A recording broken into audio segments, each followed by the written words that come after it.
Hello, everyone. My name is Dr. Brian Strom, and as chair of the study, I'd like to welcome everyone to the second meeting for evaluating the effects of opioids and benzodiazepines on all-cause mortality in veterans. I want to note that this is an open, on-the-record session.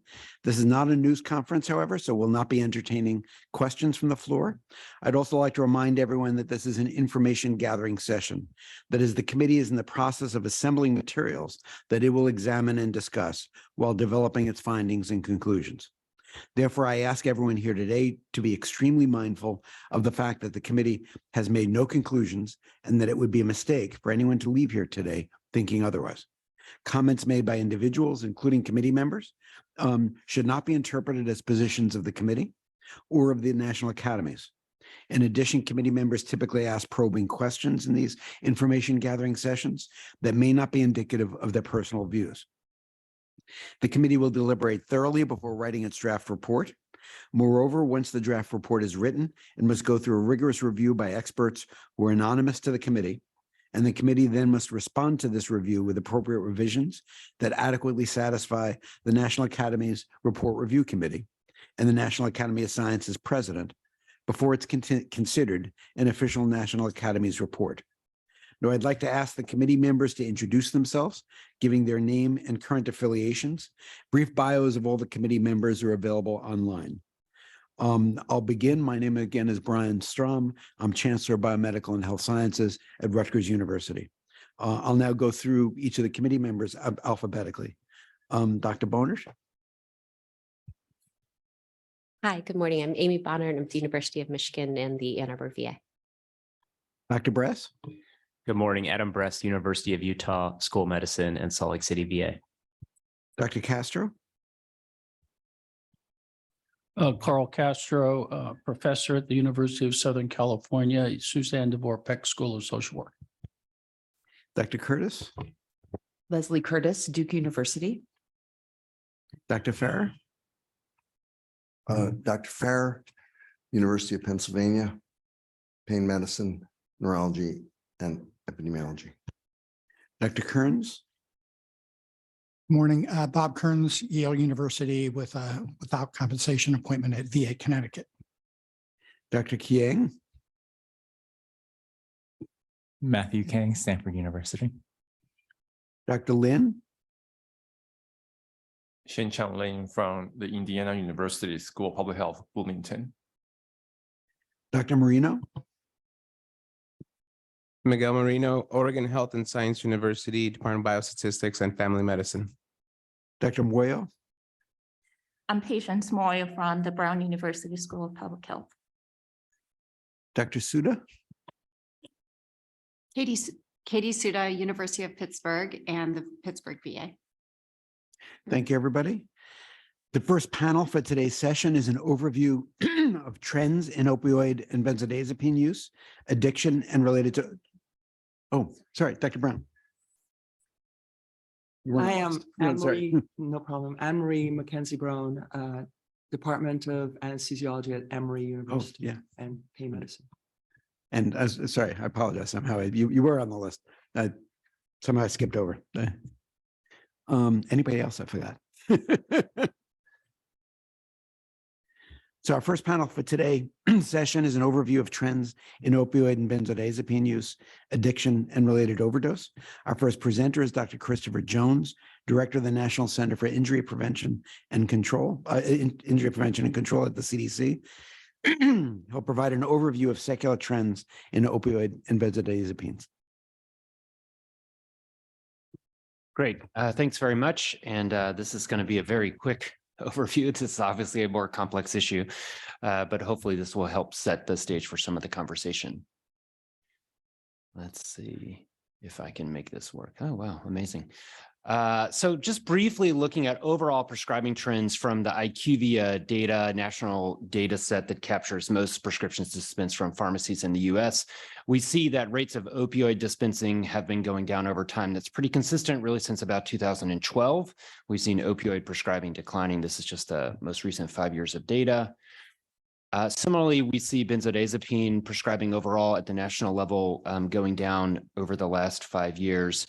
And then when we look at the percent of people who have an opioid prescription who have concurrent benzodiazepines, we also see a downward trend, dropping from about 10.5% in 2017 to slightly more than 7% in 2021.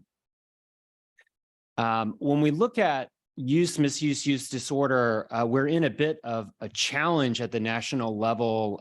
Typically, we would go to the National Survey on Drug Use and Health, which is an annual survey conducted by SAMHSA, to be able to look at trends. But the trends were disrupted due to data collection challenges in 2020 during COVID, and then a change in methodology in 2021. So here I'm just pointing to sort of the snapshot of what was happening in 2021 based on the NISDA data that came out a few months ago.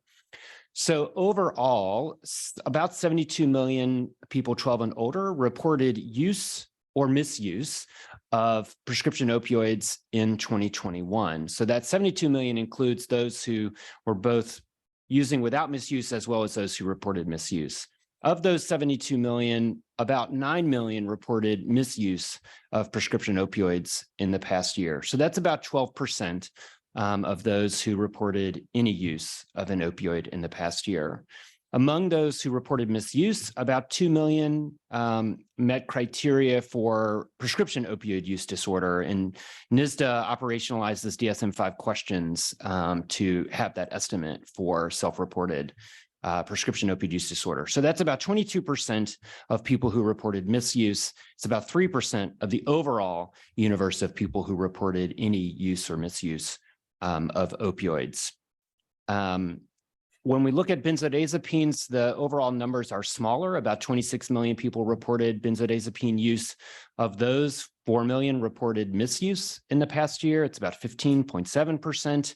And then NISDA doesn't have a specific benzodiazepine use disorder, but if you look at sedative tranquilizer use disorder, it's about 863,000 people. So that's 21% of those who reported misuse and about 3% of those who reported any use. When we look at prevalence of benzodiazepine use and misuse among people who report misusing prescription opioids or have a use disorder for prescription opioids compared to those who do not, we see that there is higher prevalence for both use and misuse of benzodiazepines. And as would be expected, sort of intuitively, the prevalence is higher among people with use disorder compared to all those who report misuse. So they're consistent with much research that has been done. There is a clear relationship between benzodiazepine use and misuse and prescription opioid use, misuse, and use disorder. The NISDA doesn't capture very well whether or not somebody had a prescription for those products reporting use. So that is a gap that we can't really investigate. They do ask questions about the last time you misused the substance, what was the source? But I didn't provide that here because it's not exactly clear because it could change over time. And it's just asking about the most recent use. But we have published on that previously. So there is research out there looking at that question. When we look at overdose trends, I just wanted to provide some historical snapshot of where we are overall in the US. Certainly the highest rates we've reported in recent history in 2021, when we released the final mortality data in December of this past year. There were about 107,000 overdose deaths in the US in 2021. When we look at the particular drugs that are listed on death certificates for those overdose deaths, I'm just including 2020, 2021, and provisional data through about July of 2022, we continue to see that synthetic opioids, in particular illicitly made fentanyl analogs, are the predominant drug class that are involved in overdose deaths. And over the last couple of years, we've seen declines in heroin on death certificates, declines in natural and semi-synthetic opioids. That's most of the prescription opioid analgesics, and then declines in methadone on death certificates. We see increases in psychostimulants, which is largely methamphetamine in the death certificate data, as well as cocaine. And then when we look at benzodiazepines, they also have been going down over time. And I just, for everyone's fun. I included the T code where xylazine is because that is the area of great interest. Xylazine is not separately listed in ICD-10 coding, but T42.7 does capture xylazine, and you do see a signal there increasing, which is consistent with other data. So looking specifically at opioid-involved overdose deaths, again, no surprise that really since 2013, synthetic opioids have been the primary driver of increases. You see that the line for synthetic opioids parallels generally the overall line for opioids. And for the most part, heroin, natural semi-synthetic, and methadone have either remained relatively stable or slightly declined over time. And looking similarly, as I did with drug overdose, just looking at opioid-involved overdoses, what other substances are involved there. And really the patterns are very similar. The percents are slightly higher, but synthetic opioids, again, have been on the increase, heroin, natural semi-synthetic opioids declining, benzodiazepines declining as well, and then illicit stimulants have been increasing. When we look specifically at opioids and benzodiazepines, looking at opioid-involved overdose deaths, the percent of deaths that involve benzodiazepines over time has been going down pretty consistently. That's the red line here, really since about 2010. You can see a pretty consistent decline as far as percentage goes. The numbers have been going up slightly, but you can see that the trend is quite different when you look at the all opioid trend. And that for provisional 2022 data, I didn't connect the lines because it's not final data, but generally the trends are in the same direction as far as percent goes. Now, we do see differences when we look at particular types of opioids involved in overdose deaths. So this figure looks at the natural and semi-synthetic opioids, largely the prescription opioid grouping in mortality data. And you see here that the percent of those deaths that involve benzodiazepines has declined somewhat, but it is still, about 28% in 2022 provisional data. And that's the group that has the highest percent. When prescription opioids are involved in deaths, they tend to have a higher percent of benzodiazepine involvement as well. When we look at methadone, it's slightly lower, but still a relatively high percent, about 25%. And I didn't include buprenorphine here because buprenorphine doesn't have its own separate T code, but we recently published a paper looking at buprenorphine-involved deaths using a different data system. And we found that buprenorphine-involved overdose deaths as compared to opioid-involved overdose deaths that don't involve buprenorphine, you're more likely to see benzodiazepines in those buprenorphine-involved deaths. So just noting that there's some consistency here with what we see with methadone as well. When we look at heroin, you can see that the percent has been declining over time. It's a smaller percent, slightly above 10%. And then when you look at synthetic opioids, again, it's right about 10%. So lower when we get into the more illicit drug classes, a higher percent when we look at typically prescription opioid analgesics or prescription opioid products. And when we look at the reverse, the percent of benzodiazepine-involved overdose deaths that involve opioids, it is almost all of them, about 90%. Of deaths that involve benzodiazepines also involve opioids. And again, those with opioids really drive the trend line here for benzodiazepine-involved overdose deaths. And that's consistent with the pharmacology of benzodiazepines that if you're just using even really high doses of benzodiazepines, you're not likely to die unless there's some other CNS depressant on board at the same time, and certainly opioids would count for that. And this is just another analysis of non-fatal data. And this is a paper that was done by CDC colleagues last year, where we looked at emergency department visits and deaths from our state unintentional drug overdose reporting system, which is a system that gives us greater insight into mortality data, advanced toxicology data. But this is the emergency department view. And I think what's noteworthy here is that the patterns are different when you look at emergency department visits associated with benzodiazepines, that there is a much lower percent that involve opioids. Now, some of this could be due to testing that, emergency departments may not test because they don't feel it's relevant. They're just treating the symptoms of the patient. But it is a striking difference from the 90% of overdose deaths that involve opioids to people showing up in the ED where opioids were not involved. So there may be patterns of use and patterns of harm that are different among people who die than those who are showing up in the emergency department.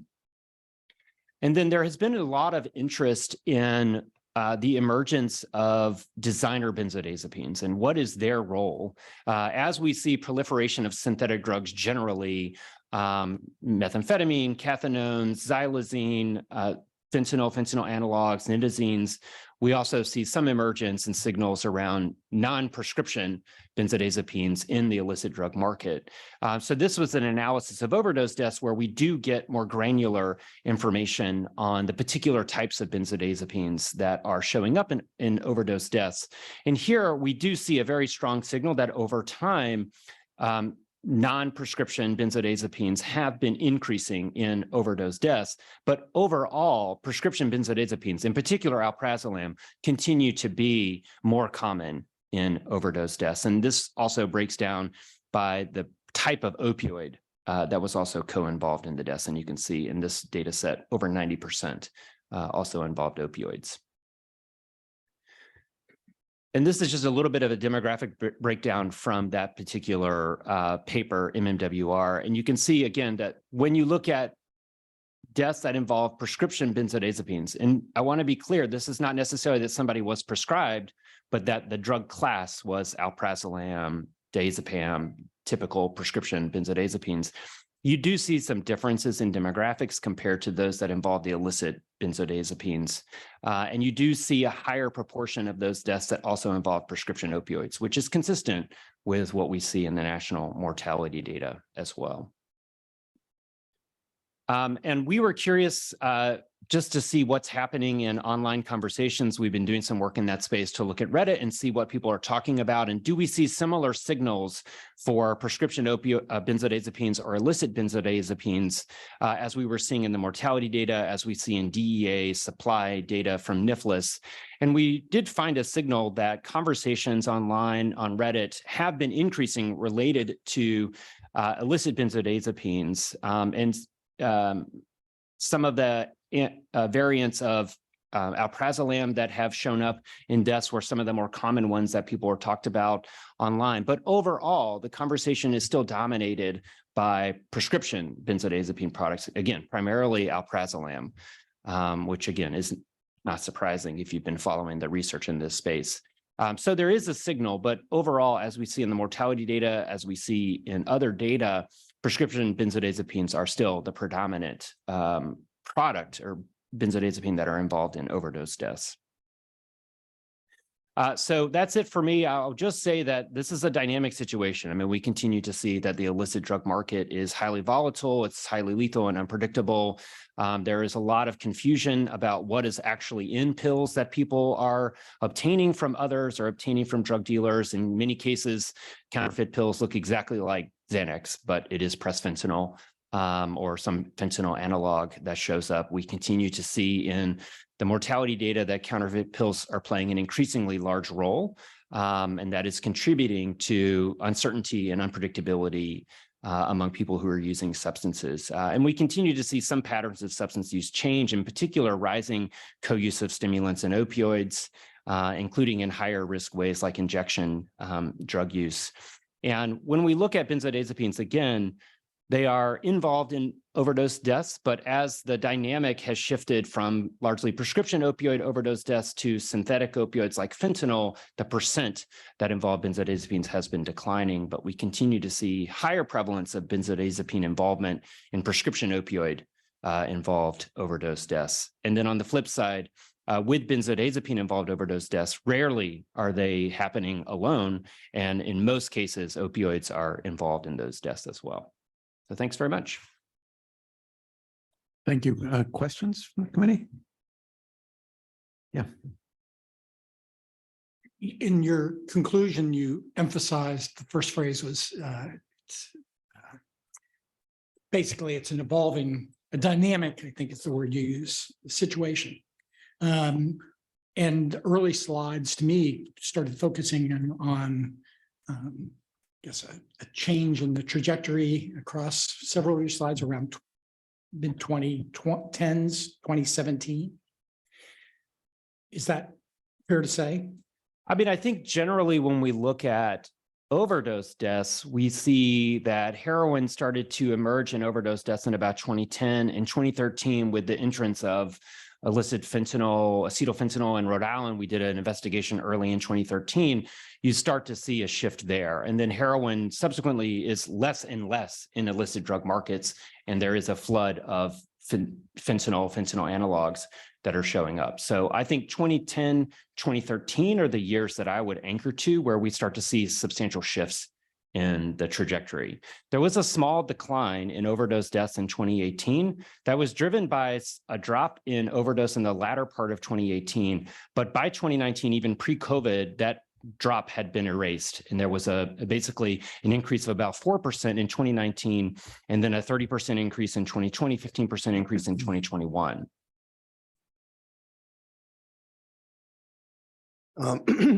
Very helpful presentation. Thank you. One of the issues that comes up regularly is the common use of the word prescription opioids. And as you say, the current trend is that everything looks like a prescription opioid in some ways.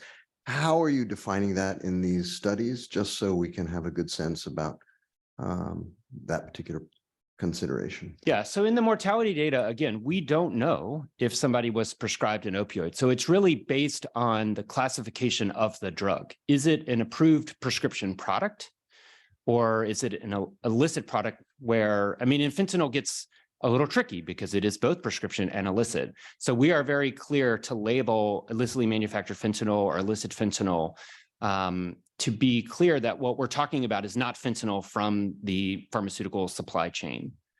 But with prescription opioids, again, it's in mortality data, we don't know. I mean, there are other research that have linked mortality and prescription drug monitoring program data where you do see that people have histories of prescription opioids who die of prescription opioid deaths. Yeah, I agree. Just to be clear, the measurement is of the product in the blood. And if oxycodone is there, then the assumption is that it's called a prescription opioid because it is a legal or an available opioid. Is that fair? I would say it's not that it's just there, but that there is a determination that the drug contributed to the death. Medical examiners and coroners will look. I mean, and there are drugs that show up that are positive, but are not listed on the death certificate, as the medical examiner coroner determined that the death would have occurred regardless of whether or not. So cannabis is a good substance to raise as an example, because most people who are using opioids or have opioid use disorder, methamphetamine, cannabis, and alcohol are commonly a substance they're using, but that's not how we see it in the death certificate. And it's that decision that there was either a sufficient level in blood measurement or sufficient evidence that the medical examiner coroner made the determination that the drug contributed to the death. So when we look at death certificate data at CDC, there's an underlying cause, which is drug overdose. And then the death certificate has 19 other spaces where medical examiners and coroners can write contributing causes. So we use the multiple cause of death data, and it's that contributing cause. So there is a decision that is made by the death certifier of what were the other substances or other circumstances that contributed to the death. So not just that it was positive on a screen, but somebody made a decision that it contributed. If I can just follow up on John's question.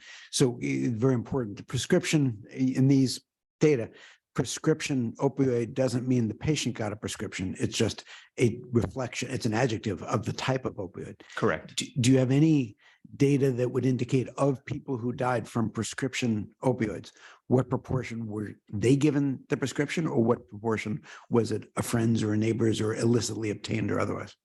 In the mortality data, it's challenging. There is some research, it's older now, that looked at this, of what proportion of people had their own prescription, but trying to get to friends and family, giving it to them. Like we can look at that in the misuse and use disorder data in NISDA, but the mortality data, typically medical examiners and coroners, they don't have the resources to really uncover that type of information. So they're saying, what was at the scene? In some cases, they'll look at medical records, PDMP data to see if the individual had their own prescription. So it is, I would say, a gap in our surveillance systems outside of having better linked data and having better death investigations of next of kin or others' social contacts. It is a difficult question to pin down. And how about outside mortality data, say overdose data? So I'm sorry. Say It's so putting aside mortality data, which as you're being clear, we don't know. How about, for example, overdose data? Do we have a sense of people who overdosed on prescription opioids? What proportion did they get the prescription for, as opposed to it came from someplace else? Yeah, I mean, there are some papers that have been done looking at either states or multi-state databases where they've linked, say, non-fatal claims data to PDMP data, or looking at somebody's paid claims data. And again, I mean, we can send you those studies. I don't know off the top of my head exactly what the percentage is, but and I would say it has also changed over time. So some of those studies are older now, but in many cases, people did have a history of receiving a prescription in the 6 months or 12 months prior to their death. Okay. Any last questions? Yeah. Can you say anything more about what your understanding of the barriers to linking, say, cause of death data to and opioid involvement in prescription databases, PDMP, for example? I mean, I think a lot of the barriers are that they sit in different places. There are different data constraints and requirements for privacy protections.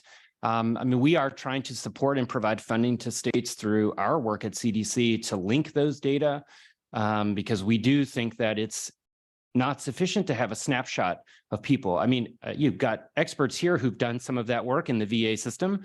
So it can be done. I also say it's an issue of time and resources for states as well. It's not always easy to do. And that's why we're trying to give resources, give staff that can be supported to do that work, because there are gaps in our surveillance systems that make it difficult to answer some of the questions that you're trying to wrestle with here. So thank you, Dr. Jones. Our next speaker is Dr. William Becker, core investigator at the VA Connecticut Healthcare System and an associate professor at Department of Internal Medicine at the Yale School of Medicine. He's also the medical director of the Opioid Reassessment Clinic at VA Connecticut. He'll be speaking about distinguishing between the effect of prescribed versus synthetic/illicit opioids and the sequelae of opioid addiction, along with comorbid mental health conditions and suicide risk.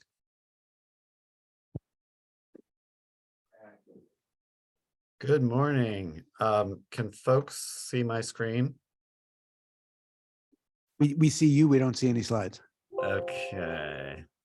Let me try that again. Share screen.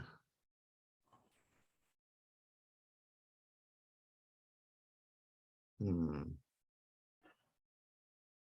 about now? Nope. Oh gosh. Online can see the slides. So online you can see the slides, but not in the room. Ah, there we go. Now we can see it.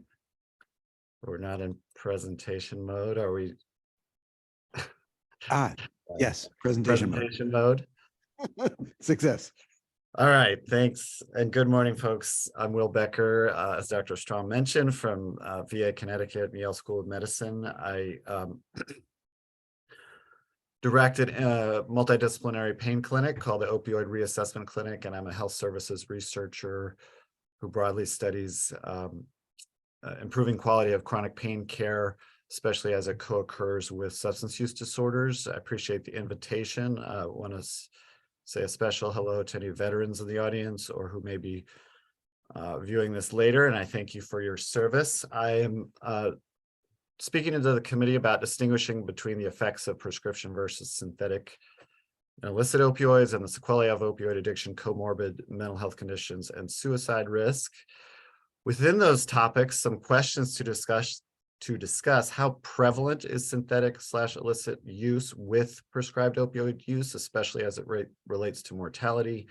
And is there a difference in rates in veterans versus non-veterans? Given the higher risk of death and overdose with use of synthetic/illicit opioids, what adjustments should the committee consider in the design and analysis of a study focused on prescribed opioids? And then for patients prescribed opioids, what is the likelihood of opioid addiction? How is addiction impacted by comorbid conditions? And how do these factors and intersection of these factors impact suicide risk?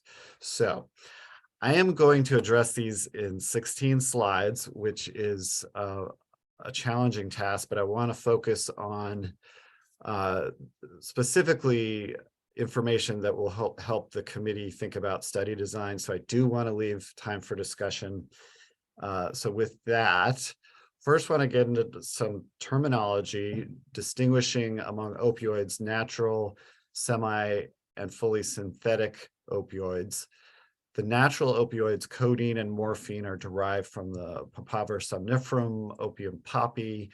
You add two acetyl groups and to morphine, and that creates heroin, which is, of course, an illicit opioid. And then you see the semi-synthetics, which tend to be the commonly prescribed ones for pain, as Dr. Jones mentioned, and then the fully synthetic opioids. Want to especially draw to your attention fentanyl, which is a highly lipophilic compound, which means it has particular efficiency with crossing the blood-brain barrier, which has high impact in terms of opioid-related effects. So the blood-brain barrier is the site.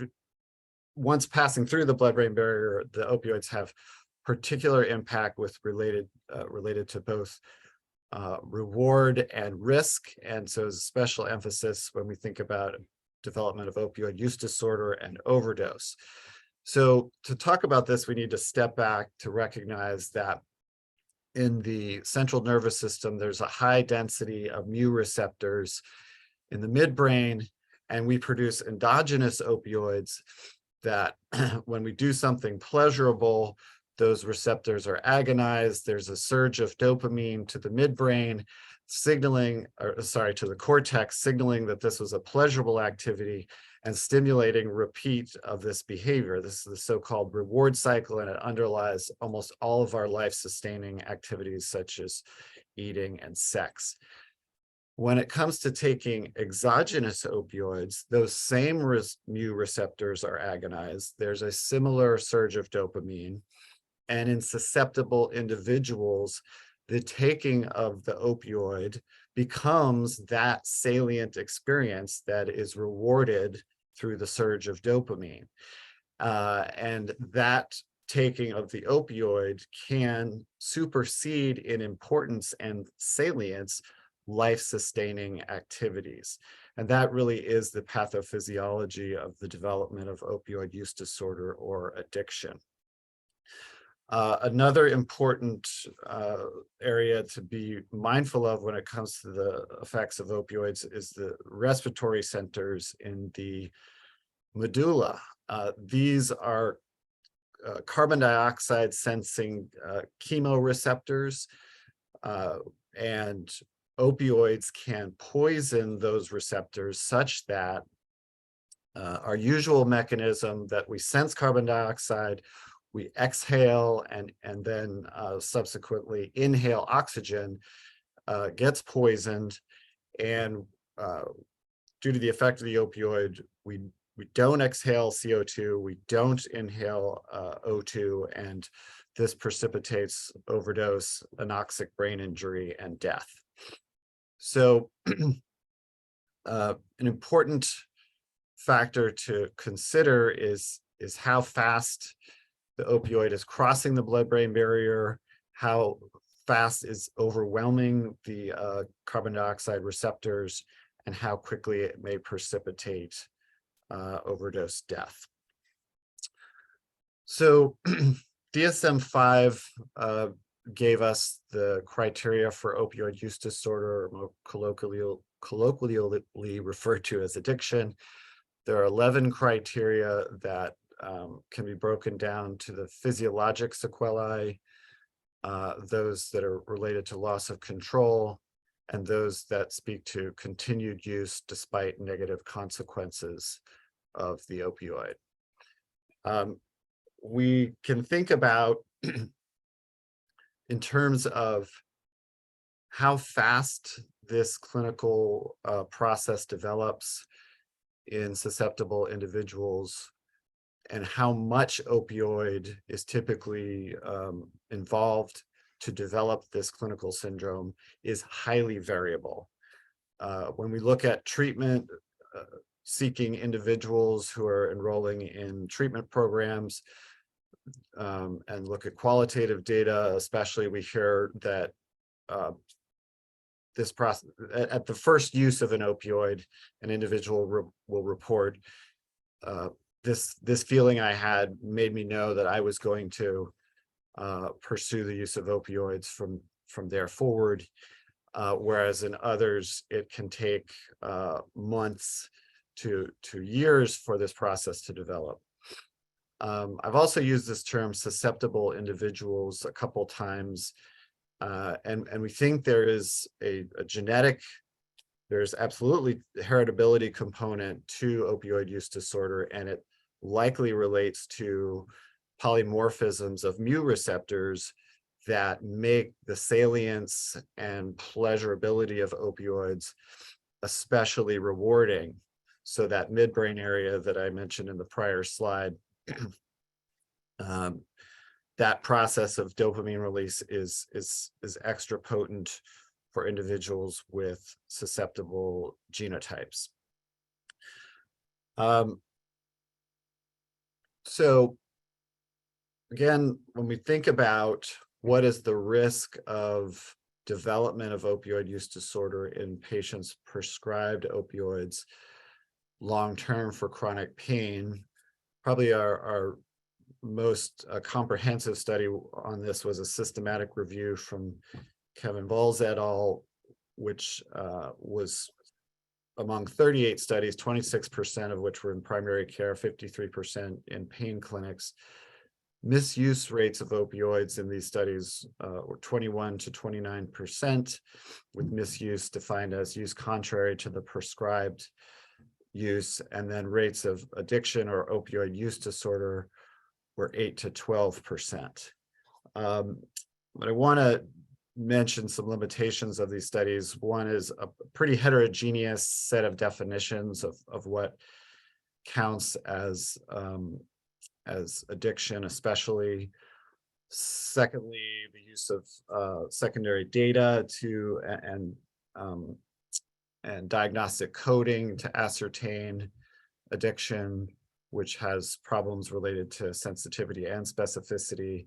And then finally, most of these studies are retrospective cohort studies, where probably the more ideal design would be a prospective cohort study, where patients who do initiate treatment and develop OUD quickly and then disengage from treatment would still be captured.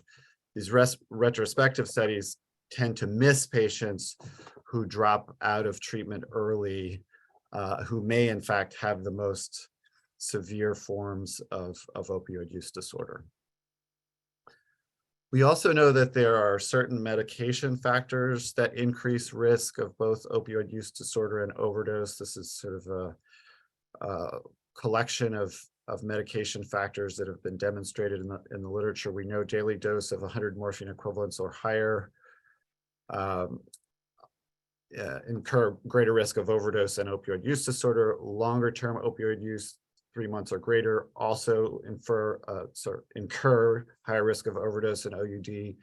Extended release or long-acting formulations, especially if at initiation of long-term opioid therapy, increase risk of overdose. The initial 2-week period of starting ER or LA formulations, higher risk of overdose. And as the committee well knows, combination opioids and benzodiazepines increase risk of overdose. work from our group has shown that there is a small group of patients who have a rapidly escalating trajectory when it comes to prescribed opioids. This was a cohort of patients from 1998 and to 2015. Among in the VA setting, we saw 5% of patients went from about a 35 morphine equivalent daily dose to over 250 morphine equivalent daily dose in the span of 12 years. And when we look at individuals, person level characteristics associated with being in this rapid escalating group, it did include mental health conditions such as major depressive disorder, post-traumatic stress disorder, as well as other substance use disorder and nicotine use disorder. On the flip side, we know that there are patient-related risk factors as well that contribute to risk of overdose and OUD, including mental health disorder, substance use disorder, family history of substance use disorder. Adolescent age is actually associated with misuse, whereas age over 65 is more associated with overdose. The medical comorbidity of sleep disordered breathing, more associated with overdose.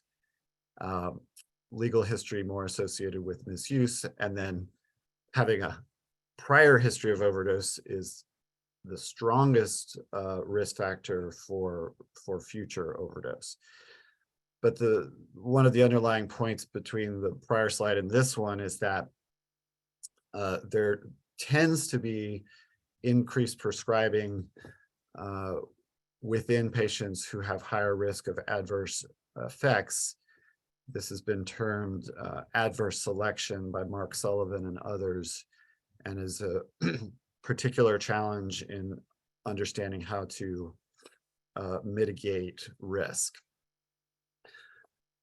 Other important physiologic and clinical considerations to discuss related to OUD are that, I referenced the genetic underpinnings of OUD, but salience, expectancy, and context of use matter in terms of risk of development of OUD.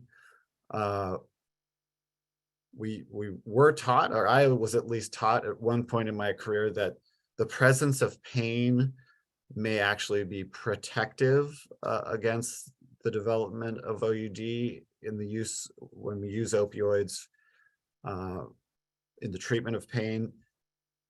This turns out not to be the case. It may be the case that in very acute use for severe acute pain, that pain itself actually is protective of developing OUD, but in longer term chronic use, that is not the case. We certainly see that adverse social determinants of health, life stressors, trauma impact risk, severity, and treatment outcomes when it comes to opioid use disorder, that co-occurring mental health conditions, including other substance use disorders, mood and anxiety disorders, have shared genetic, neurophysiologic, and environmental roots with opioid use disorder, are highly co-prevalent, and impact the severity and complexity of clinical presentation, as well as treatment outcomes. And of course, acute and chronic pain are both highly co-prevalent with opioid use disorder.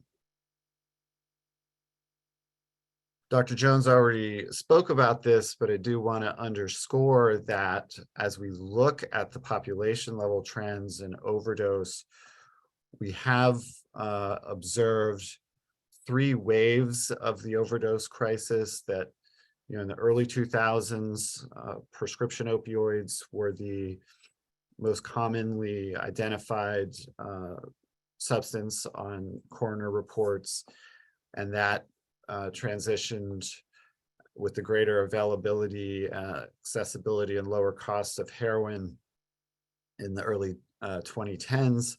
And then finally, calling back to my earlier discussion of fentanyl, the present era is dominated by illicitly manufactured fentanyl and its analogs, or IMFs. And, when we look at this snapshot, it has an interesting parallel at the individual level where, the lethality of these individual compounds has mirrored the population-wide trends with how steep these overdose curves have taken off, with the illicitly manufactured fentanyl products being the most lethal, and therefore the greatest even exponential increase in their causal relationship and overdose deaths. So the IMFs are the most potent, lethal, and unpredictable opioids in human history. We see in the upper left, the potency of fentanyl is 100 times that of morphine, and carfentanil, which is a fentanyl analog, even 100 times greater than fentanyl itself. And what this means is that very small amounts of these compounds can be fatal. Picture from the DEA showing the fatal dose of fentanyl on the left and carfentanil on the right. Very easy to contaminate the drug supply with these products. We're seeing increasing rates of stimulant contamination with fentanyl, increasing rates of compressed pills designed to look like pharmaceutical opioids tainted with fentanyl, as Dr. Jones mentioned, and even cannabis products tainted with fentanyl. The other, the unpredictable aspect, which is truly alarming and just hard to speak about, is the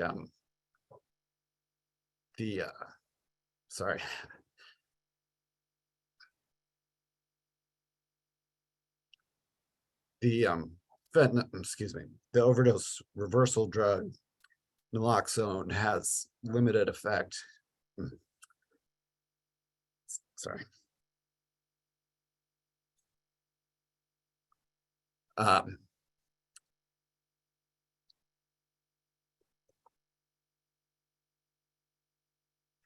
Just be another couple seconds, I'm sorry.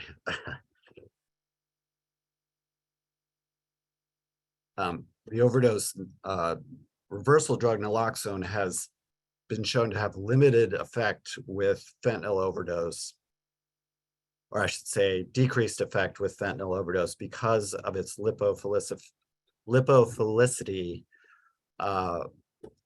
Fentanyl can sequester in the lipid bilayer of the cell membrane, and following naloxone administration, lab studies, and we're seeing this bear out in clinical settings, show that after naloxone has washed out, there's continued release of fentanyl into the bloodstream and reoccurrence of coma, and patients have expired even after naloxone rescue.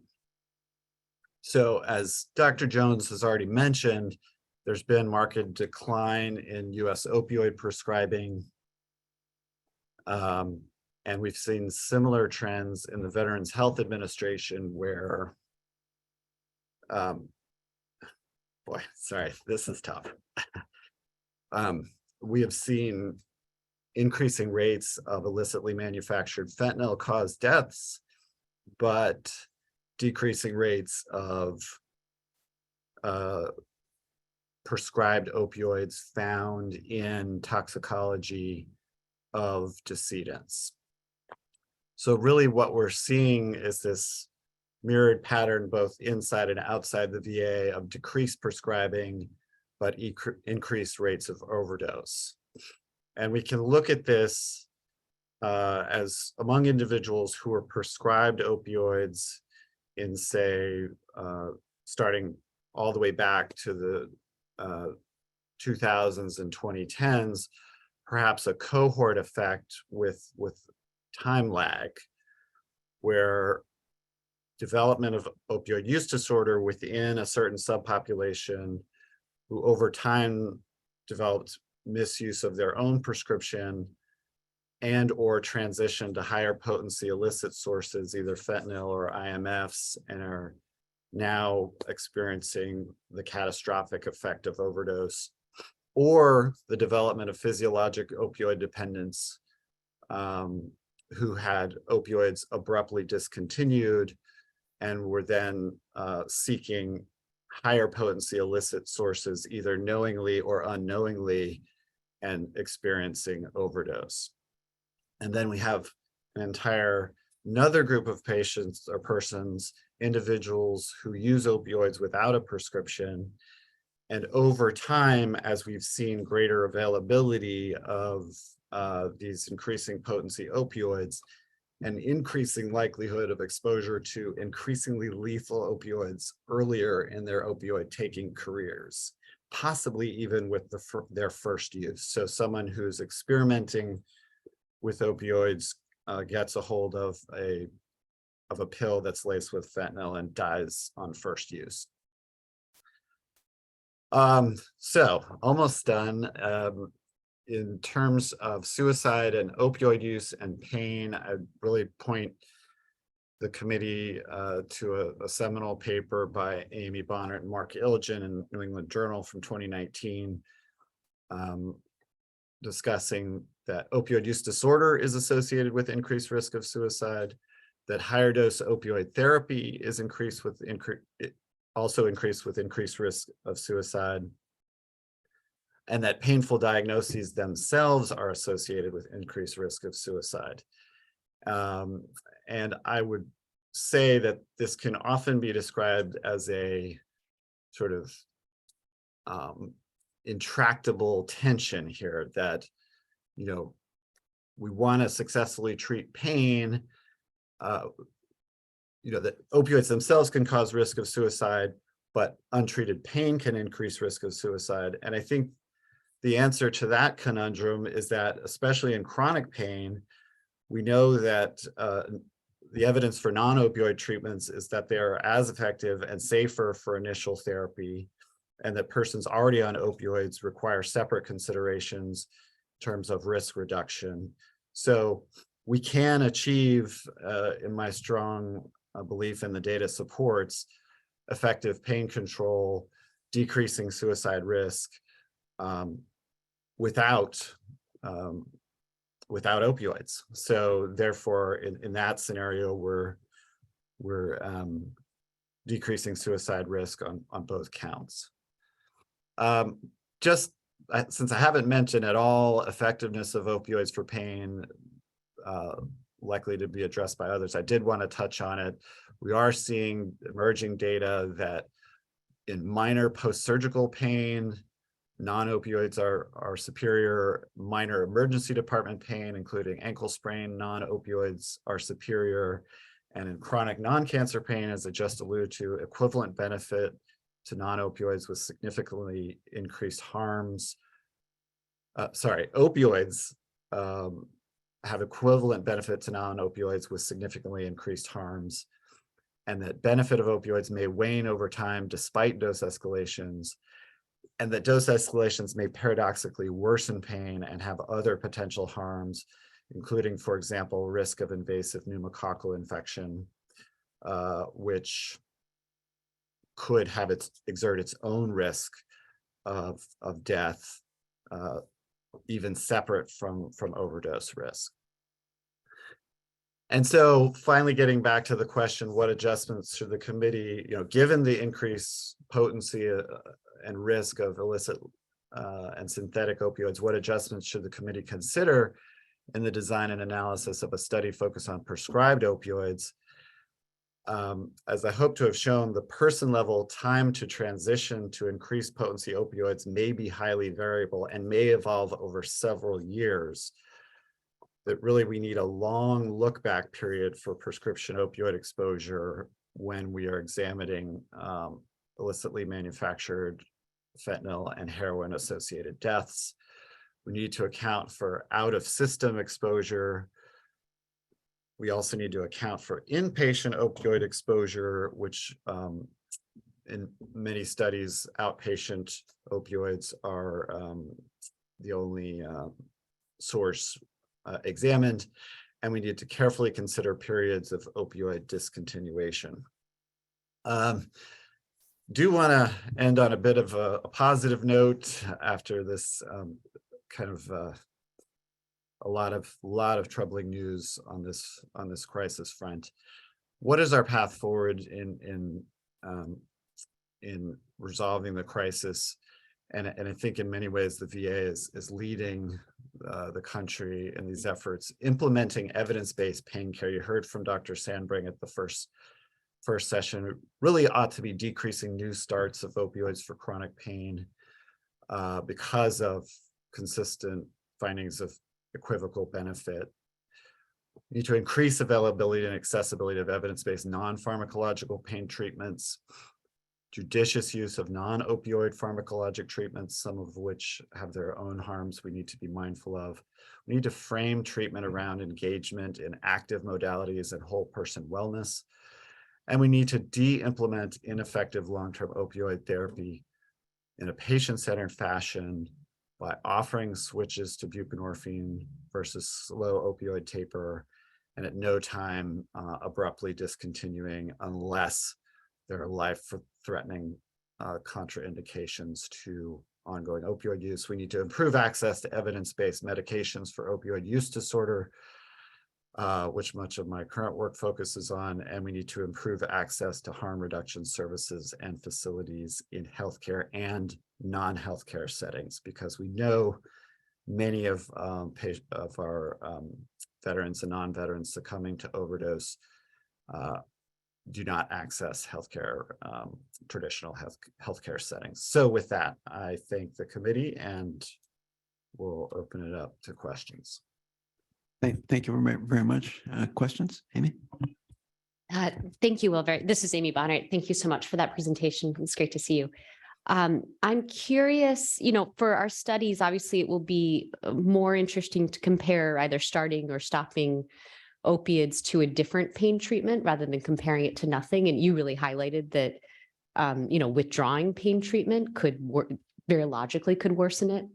Are there particular treatment modalities that you think are both measurable for us and especially scientifically interesting as a comparator? Sure. Yeah. Thanks for the question, Amy. So I think, I'm particularly interested in, the transition from full agonist opioids to buprenorphine, which, as you know, is a partial opioid agonist that has pain benefit and is safer, probably from a standpoint of its decreased propensity to cause respiratory depression. So, this is a practice that's increasingly prevalent in care. It's been harder to study because of it's been challenging to enroll patients in clinical trials where, the stated goal is to potentially change opioid regimens. So the data we have sort of in the field may be outpacing the data we have from randomized trials. So that speaks to potential study designs like emulated trials where we could look at what's happening clinically and see if we could understand benefit of these kind of strategies. Other questions, John? Hi, Bill. It's John Farrer. Nice to see you.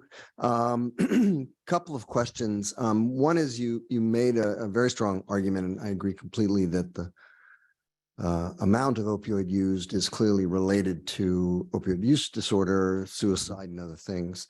That's an association, and it clearly makes sense in people who have opioid use disorder that they're going to try and get more opioid. It just makes sense. My question to you is whether that increase in opioids is actually leading to the opioid use disorder. You made a very nice comment, which I agree with, which is patients already on opioids shouldn't be abruptly taken off, et cetera. But the difference between sort of an association and causal, I think, is going to be a key issue for us. Yes, this is It's a great question, John. And I would say,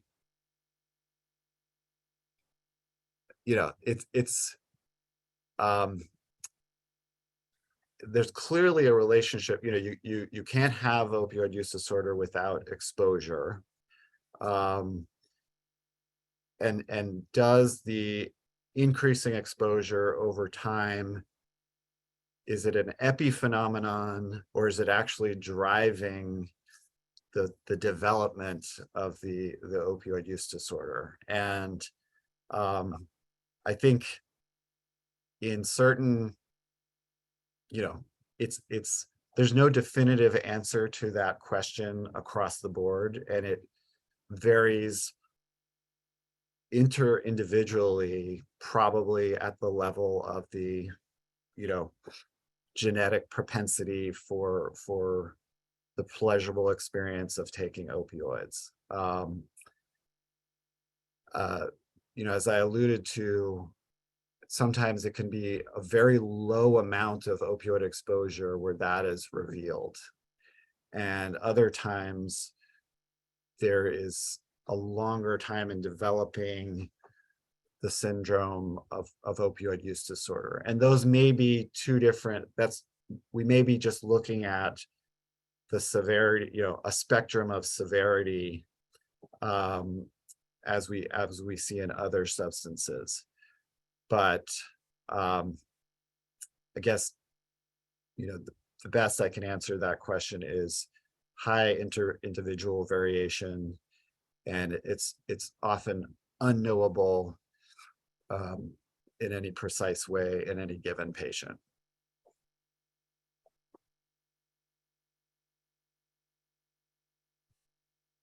This is Shin-Chang Lin. Thanks so much for the very useful presentation. So you recommended to have a longer look back period when we are trying to capture the exposure of opioid treatment. Just wonder if you have any specific recommendations for how to determine a more adequate look back period. Thanks. Sure. Not to be flippant, but as far back as you can go, because really thinking about the earliest exposure, we do see that the earliest lifetime exposures may set the individual on a pathway to dysregulated use. And so understanding how early that took place and tracking it forward is crucial. And this is really where, prospective cohorts are the ideal design. And unfortunately, those studies obviously take long periods of time. So in lieu of that, as far back as we can with our retrospective data is crucial. Last question, John. Hi, Bill. John Farragon. In follow-up to Amy's question, no question buprenorphine might be a better solution for certain cases, but I wanted to just get confirmation in a way. In patients who have a contraindication to the use of non-steroidal products, of which there are huge numbers, in the current setting, and we hope this obviously will change in the near future, but in the current setting, is there anything else that will successfully treat significant acute or chronic pain? Yeah, that's a big topic. Let's see if I can summarize. I guess, well, I'm going to sidestep your question a little bit, John, just to be frank, but to say that I want to underscore that buprenorphine, in my view, is most effective as a sort of step down therapy from people who are already on high dose, high risk, full agonists. its role in as a de novo therapy for pain, I think deserves more study. What other pharmacologic agents? You know, I'm starting to become skeptical that, you know, given what we know about the pathophysiology of chronic pain, that pharmacologic agents, you know, what is their benefit over long term? We develop a certain tolerance to almost every pharmacologic agent, and maybe we need to, you know, think about those treatments that have more durability and albeit modest effect sizes, like active self-management of pain, aerobic physical activity, yoga, and so on. So I don't want to put the total kibosh on pharmacotherapy, but I don't see anything, there's nothing I'm aware of that's going to be the cure-all to this. Hi, Sterling Herring. I'm a pain and addiction physician in rural Southwest Georgia. Question for you is, as obviously a difficult piece of this is going to be developing the control group, an adequate and appropriate control group, as you mentioned, or I believe as you mentioned, often, or as I think is well known, often patients who progress to full agonist therapy have to fail less intensive and less risky therapies first. My question for you is, as you've worked in this field and kind of tried to put together these sorts of comparisons, are you aware of a time over the past decade or two where the utilization of TCAs and SNRIs and that sort of thing has significantly increased for the indication of pain, as opposed to depression and that sort of thing? Good. I am not up to date on my anecdotal observation. I know we've seen major increases in gabapentinoids, TCAs in particular. I'm not sure of SNRIs as well, but understanding the patterns in co-analgesics, I think, is another important consideration for the committee. So I'll leave it at that. Great. We need to move on. Thank you, Dr. Becker. Our next panel is on design data and design considerations as it relates to evaluating the effects of prescribed opioids on mortality. The first presenter is Erin Krebs, who will present her unpublished study that's based on the protocol from the 2019 NASM report. Dr. Krebs is Chief of General Internal Medicine at the Minneapolis Veterans Administration Healthcare System and Professor of Medicine at the University of Minnesota Medical School. Dr. Krebs.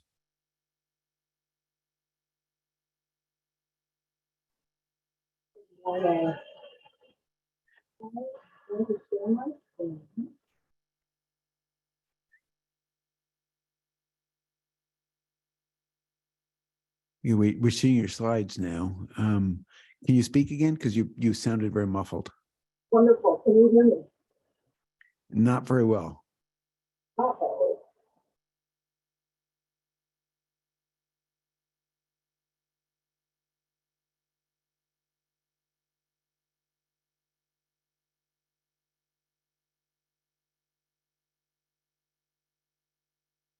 I am going to try. Is this microphone better? Much better. Much better. Okay, excellent. I apologize for that. Okay. I'll just move right in. First, some disclosures. This project was funded by VA Health Services Research and Development as a supplement to an existing investigator-initiated study for which I am the PI. And I am a VA employee. I want to make clear that the views expressed in this presentation are mine and do not reflect the position or policy of VA or the US government. Also important to note, although I will be presenting a trial emulation study, I am not a methodologist or an expert in these methods. I'm a primary care physician researcher with a focus on chronic pain management. both in my research and to some extent in my clinical practice. I do take care of a primary care panel, and I also have experience tapering and managing long-term opioids in the primary care setting for some of my colleagues. So what I'm talking about today is actually a study that was prompted by a prior National Academies Committee report. I know that the members of this committee are very familiar with that report, so I'm not going to talk about it much. Really just bringing it up to say, to remind everybody of the research question that was developed in that report, specifically in patients receiving benzodiazepines. What are the effects of first, opioid initiation, and second, opioid dose reduction or discontinuation strategies on all-cause and suicide mortality? This report proposed using an emulated trial methodology, which is an observational study design that uses existing data to try to approximate or emulate a hypothetical randomized trial. So in this emulated trial design, patients are not prospectively enrolled and randomized to treatments. Instead, a hypothetical trial design is developed, and then existing data are used to try to emulate that trial. The figures here are from the previous National Academies Committee report. And these are the two target trials that report suggested could be conducted. The one on the left is a treatment initiation trial in which veterans with chronic pain who are currently on benzodiazepines would be randomized to receive either an opioid or a non-steroidal anti-inflammatory drug, and then followed for outcomes of all-cause mortality, including suicide. The second proposed hypothetical target trial was a tapering trial in which veterans who were already on opioids and benzodiazepines for more than 90 days would be randomized to any of a number of potential dose reduction strategies or no dose reduction, and then followed over time. We conducted a study following the second tapering trial proposal. This was the objective of the study I'm talking about today: to leverage an existing VA prospective observational cohort study to emulate an opioid tapering trial as proposed by the committee. And we focused on opioid tapering because our prospective observational study involved patients who were already on long-term opioid therapy. The specific aims were to compare effects of each of two active opioid dose reduction strategies versus no dose reduction control on all-cause mortality and suicide mortality, and also to assess for varying treatment effects in subgroups defined by baseline opioid daily dose and baseline receipt of concomitant benzodiazepine treatment. This is background about the parent study, which is the effects of prescription opioid changes in veterans, or EPOC study. This is a nationwide population cohort study of VA patients receiving long-term opioid therapy at the time of entry in 2016. It includes an electronic cohort of 271,000 VA patients who were receiving long-term opioids, and a representative survey panel drawn from that larger cohort of about 9,000 patients. EPOC was established in 2016 with the goal of evaluating outcomes of changes in prescriber behavior that were anticipated to follow new opioid prescribing guidelines that were coming out at the time. And just a little background here about what I was thinking. Before the 2016 CDC guidelines, really prescribers very rarely reduced or discontinued long-term opioid therapy unless they were prompted by specific evidence of individual patient problems, such as opioid misuse, diversion, or suicidal behavior. We thought that the new guidelines and related policies coming out in around 2016 would lead to more prescribers reducing or discontinuing long-term opioids and a substantial change in practice. And so our goal at the time was to try to get ahead of that and start a cohort study so we could understand effects of those changes in opioid prescribing on patient outcomes going forward. My primary interest and the primary goals of the EPOC study were really focused on patient-reported, patient-centered outcomes. So not mortality, but things like pain, quality of life, and function. But we did also propose as part of this funded work, look at mortality and other objective outcomes in the full population cohort. So bottom line, we had a funded project that already included plans for analyses to evaluate effects of dose reduction on mortality. These analyses were planned for later in the study. We had no plans for a trial emulation approach, but it seemed like a good opportunity to try to get some information consistent with what the prior committee had proposed. So we had a small supplement for this project that was approved in April of 2020.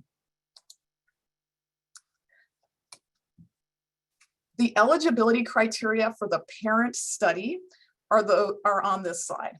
So first, a primary care VA visit in the year before the 2016 index date. Second, current long-term opioid therapy. We defined this in 3 parts. Patients had to have a qualifying opioid analgesic dispensed within 30 days before their index date, and at least 150 days supply in the 180 days before the most recent dispensing date, and no gaps in supply more than 40 days. We excluded patients who had evidence in the records of opioid use disorder treatment, dementia diagnosis or treatment, active cancer treatment, end-of-life care, adult daycare, nursing home residence, or other evidence of severe end-of-life disease. And for EPOC, we had 271,892 unique patients in VA who met these criteria. For the present project I'm talking about today, we further excluded those patients who were on a daily dose of less than 20 milligrams. That was 64,000 patients because EPOC had no dose level criteria. And we excluded a few patients that we found out had died on or before the index date. And this can just happen because death data isn't always perfectly up to date. Ultimately, 207,204 patients were included in the trial emulation study I'm talking about today. So the target trial we were working with is a parallel 3-arm randomized controlled trial comparing effects of opioid dose reduction strategies versus control in patients treated with long-term opioid therapy at least 20 milligrams per day for chronic pain. This table shows key elements of the target trial and observational trial emulation design. The eligibility criteria were essentially the same as I've already discussed. In terms of opioid treatment strategies, in the target trial, we imagined that patients would be randomized to one of 3 treatment groups. And of course, this is a fantasy scenario where patients are willing to sign up for a study like this. The 3 groups were opioid tapering to a dose 15 to 50% lower than baseline, opioid tapering to a dose more than 50% lower than baseline, or a control, which would be no change in opioid prescribing. For the target trial, we envisioned that clinicians would be instructed to work with patients to get to their assigned target dose reduction within 6 months. The emulation design study basically set up these groups similarly. The 3 groups were small dose reduction, large dose reduction, and control, here defined as less than a 15% decrease from baseline. For treatment assignment, if this was in the target trial, of course, we would randomize patients to one of the 3 treatment groups. But in this observational emulation design, randomization was emulated by cloning of patients at the index date and censoring clones later, and I will talk about that on a subsequent slide. The treatment duration was 6 months. So this was the treatment implementation period for the observational trial emulation design as well. The follow-up duration was 12 months, including that treatment period.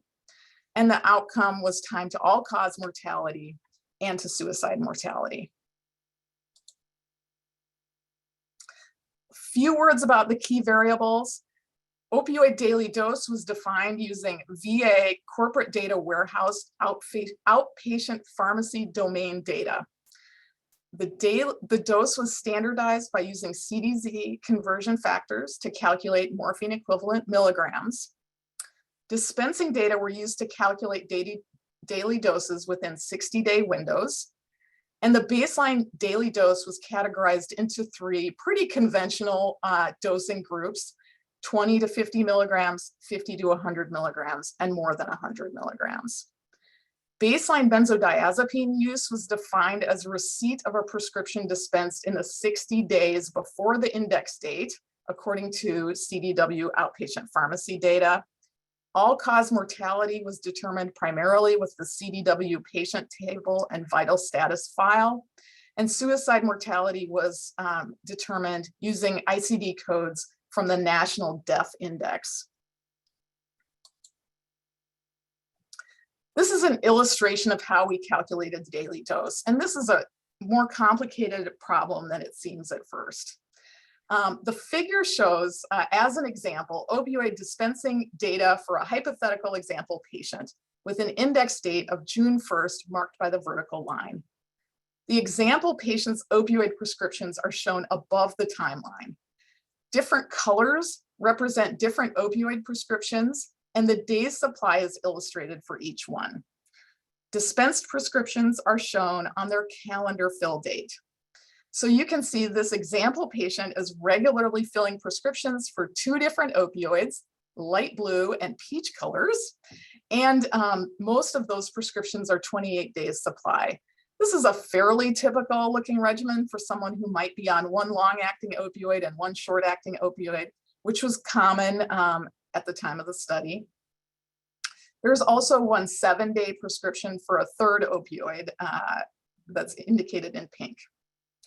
We calculated average daily dose in 60-day windows, which overlap as shown by the horizontal green bars on the bottom part of the figure. Prescriptions affect the 60-day average dose windows as shown by the shaded vertical bars. We calculated daily opioid dosage as the total dose dispensed during a window divided by the number of days from the first dispensing date in the window to the end date of the last prescription dispensed in the window. Baseline dosage was calculated for the 60 days before the index date. So you may be wondering why 60 days? This is actually a hard call. We considered other time windows, such as 30 days or 90 days, but we settled on 60 days as sort of a happy medium. It eliminates some of the noise caused by variable timing of dispensing while still allowing us to detect change when it occurs. At least we hope so. For the study emulation methods, we first determined whether each patient received one of the 2 active mutually exclusive opioid treatment strategies. So reminder, that was small dose reduction or large dose reduction. We looked at that within that 6-month treatment implementation period. Those who received neither active strategy during the period were in the control no reduction group. Next, we created 2 data sets corresponding to 2 sets of analyses, comparing first small dose reduction versus control, and second large dose reduction versus control. Within each data set, patient records were replicated at the index date, creating clones that were assigned to the alternate treatment group, either active strategy or control. Clones were censored at the time when the treatment the patient actually received was no longer compatible with the clones assigned treatment strategy. I find this hard to wrap my head around, so I hope this figure can help somewhat for those of you who are not already experts in this method. So here in the figure, the index date is again the vertical line. The treatment implementation period of the study is the 6 months following the index date. That's the green bar. Outcomes were assessed over 12 months following the index date, including treatment implementation. And the cloning and censoring approach here is shown for 2 hypothetical example patients.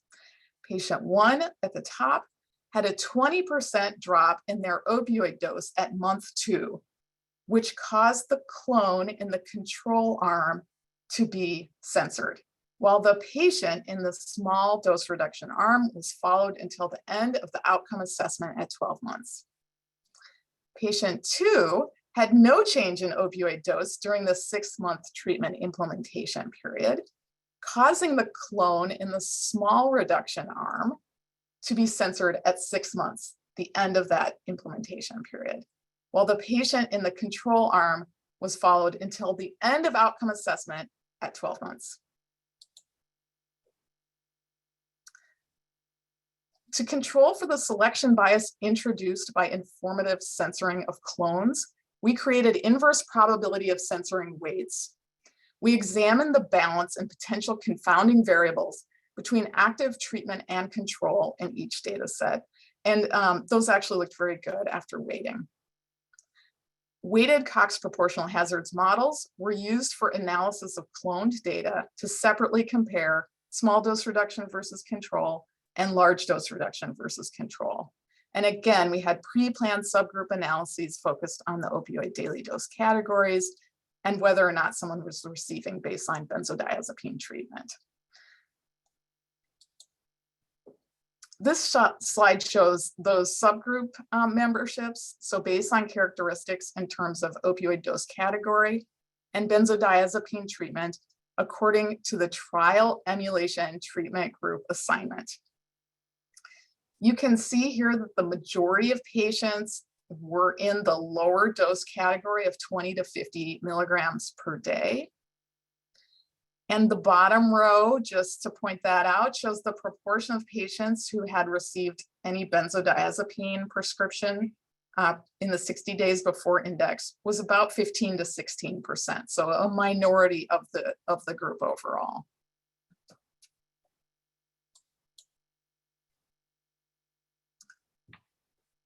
This slide shows average daily dosage over 12 months by trial emulation treatment group assignment within the baseline opioid dose categories. In each of the figures, you see a vertical line at 6 months. That's the end of that treatment implementation period we pre-specified. Outcomes were assessed over this whole 12-month period shown on the horizontal axis. The mean opioid daily dose is shown on the vertical axis. Please note this is in 10 milligram units. So when you see 10, it's actually 100 morphine equivalent milligrams per day. The purpose of this slide is mostly just to remind everyone about how a relative dose reduction is different from an absolute dose reduction. And the relative dose reduction really looks different depending on the starting date, or I'm sorry, the starting point for the patient. So if a patient starts at 30 milligrams, which was about the average daily dose in the lowest dose category on the left, a 50% reduction is 15 milligrams. Whereas if you start with a patient who has 180 milligrams per day, as in the highest dose category on the right, a 50% reduction is 90 milligrams.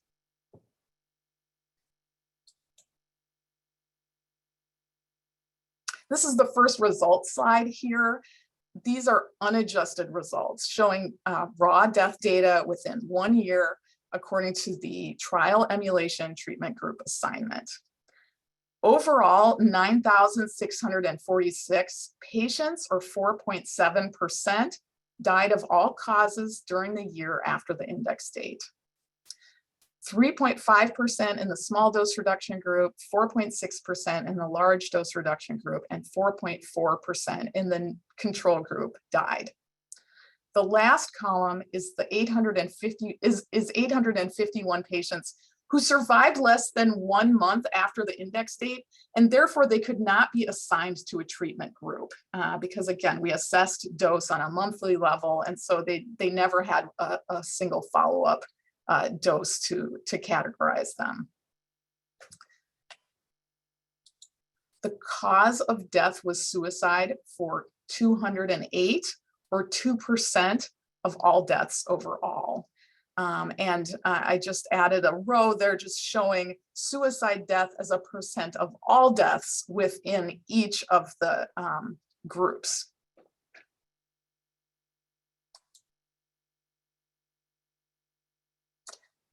This slide shows our main results, the weighted estimates of the effect of dose reduction strategy versus control on time to all-cause mortality. The top row shows the overall hazard ratio for all-cause mortality. You can see there was no reduction in risk. There was no difference in risk of all-cause mortality for small dose reduction versus control. There was a small increase in risk of all-cause mortality seen in the large dose reduction group for control. And if you just look down the rows, what you see is a relatively similar pattern in the subgroups defined by opioid dose category and concomitant benzodiazepine treatment. This is the analogous slide, but here looking at suicide mortality. We found no difference in the risk of suicide mortality for small dose reduction versus control or large reduction versus control. The second part here is just looking at those patients who died. So about 9,600 patients. Among patients who died during the 1-year follow-up, there was no difference in risk of suicide cause of death for either active group versus control. Now I'm going to talk a little bit about some post hoc analysis. When we defined the large dose reduction group, by definition, we defined it as a more than 50% reduction. And that included patients with a dose reduction to 0, meaning they had no dispensed opioids at any given time point. So within the 60-day window before that time point. These could be called discontinuation. But I put that in quotes. So 2/3 of patients actually in the large dose reduction group had discontinuation, if we define it this way. However, half of the patients with apparent discontinuation subsequently filled an opioid prescription during that treatment implementation period.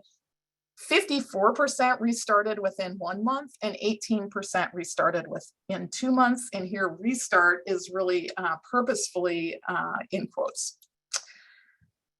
So this really raises a concern that large dose reduction group is very heterogeneous, probably including a lot of patients with gaps in opioid dispensing, which I suspect are mostly unplanned gaps, as well as patients with planned discontinuation and those with reduction to a lower dose. So to explore the potential influence of this treatment group definition that we used, we split the large dose reduction treatment group into 2 subsets. 15,000 patients who continued to fill opioid prescriptions, so every month their daily dose was more than 0, and about 30,000 patients who had an apparent discontinuation with a dose of 0 milligrams at some point. We repeated the weighted Cox models for each subset of patients. And these are those results with this post hoc analysis. For the small dose reduction column here, it's exactly the same as what I showed on previous main results slide. The difference here is for the large dose reduction where we've done this post hoc analysis, splitting it out. And you can see that the group with the daily dose that stayed above 0, so large dose reduction, but continued to fill opioids each month, we saw no difference there in mortality risk between large dose reduction and control. But when we split out the group that had a gap or stopped opioids with a 0 milligrams dose at least one time point, there the risk of all-cause mortality appeared higher for treatment group versus control. So my lesson learned, if I had to do this over, I would not have included patients with no dispensed opioids in the large dose reduction group. I would have separated them out, and I'm not sure, I'll be honest, I'm not sure what is to be believed about apparent discontinuation. So that brings me to limitations. So just want to roll through a few limitations about our study specifically, and about, I think, the use of trial emulation for this purpose in general. So first limitation that I've already talked about is that results of this emulated tapering trial, again, this observational study, are dependent on design choices. And of course, these design choices are informed by the literature and our experience, but they're also to some extent ad hoc. And they probably have really important effects on the results that we get. For example, as I showed, the definition of the large dose treatment group, and likely also our methods of calculating daily dose, the duration of the treatment intervention period, the duration of follow-up. So I think that's an important limitation to discuss. Another limitation that applies, I think, more broadly to the concept of target trial emulation for opioid tapering is that this, by its nature, this observational trial emulation approach requires an assumption of treatment intent based on evidence of treatment delivery in the medical records. That's usually pretty straightforward and a fair assumption, I think, when you're thinking about something like a patient receiving an operation or a patient receiving a new prescription. It's pretty reasonable to assume that whoever prescribed that intended for the patient to receive it, but I'm not sure that it is as reasonable to assume a tapering or a discontinuation intent based on absence of evidence of opioid dispensing, because there's just a lot of variability in dispensing that may be due to a variety of unmeasured patient or systems factors. You know, anyone who does pharmacoepidemiology work knows about these problems with adherence and how do we interpret that. Third limitation to briefly discuss, although trial emulation studies use some of the language of randomized controlled trials, it's really important to recognize that they do not have the advantages of randomized controlled trials, specifically eliminating unmeasured confounding by prospectively randomly assigning patients to a treatment. The trial emulation approach does not eliminate bias caused by unmeasured confounding. And I continue to worry that some of the really common reasons for opioid dose reduction, especially rapid aggressive reduction or discontinuation, are things like evidence of opioid misuse that are not captured in observational data and are almost certainly associated with mortality outcomes. Another limitation I think is important here is that the follow-up duration of 12 months, I do not think it is long enough to capture potential mortality benefits of opioid dose reduction or discontinuation. It seems that risk of opioid overdose or opioid related mortality is relatively small on a year-to-year basis for many patients. But over many years of therapy, it becomes pretty substantial. So a short time frame here, you know, probably allows us to detect mortality risk associated with whatever was going at the time of taper or discontinuation, but probably not the benefits one might hope for of stopping the therapy.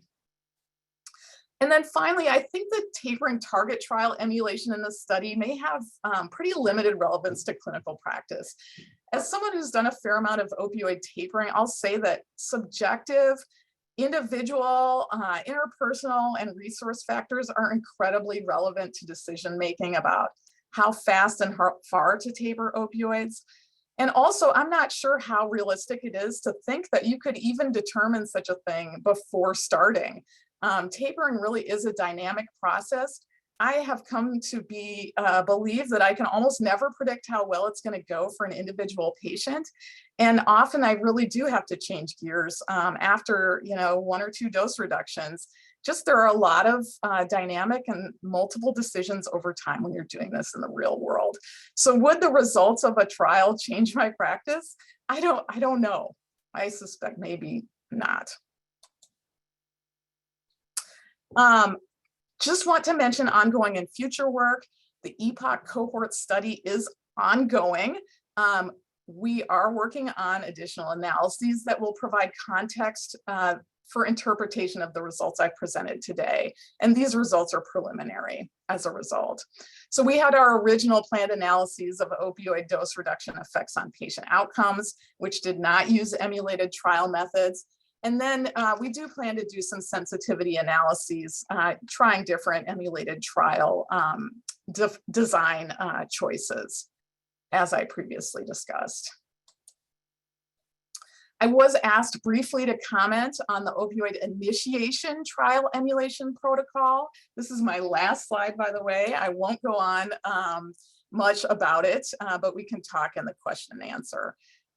As I mentioned, this was not something we could do with our prospective cohort of patients on established long-term opioid therapy. So we did not attempt it for that reason. I do think there's value and potentially more value than the taper trial concept here.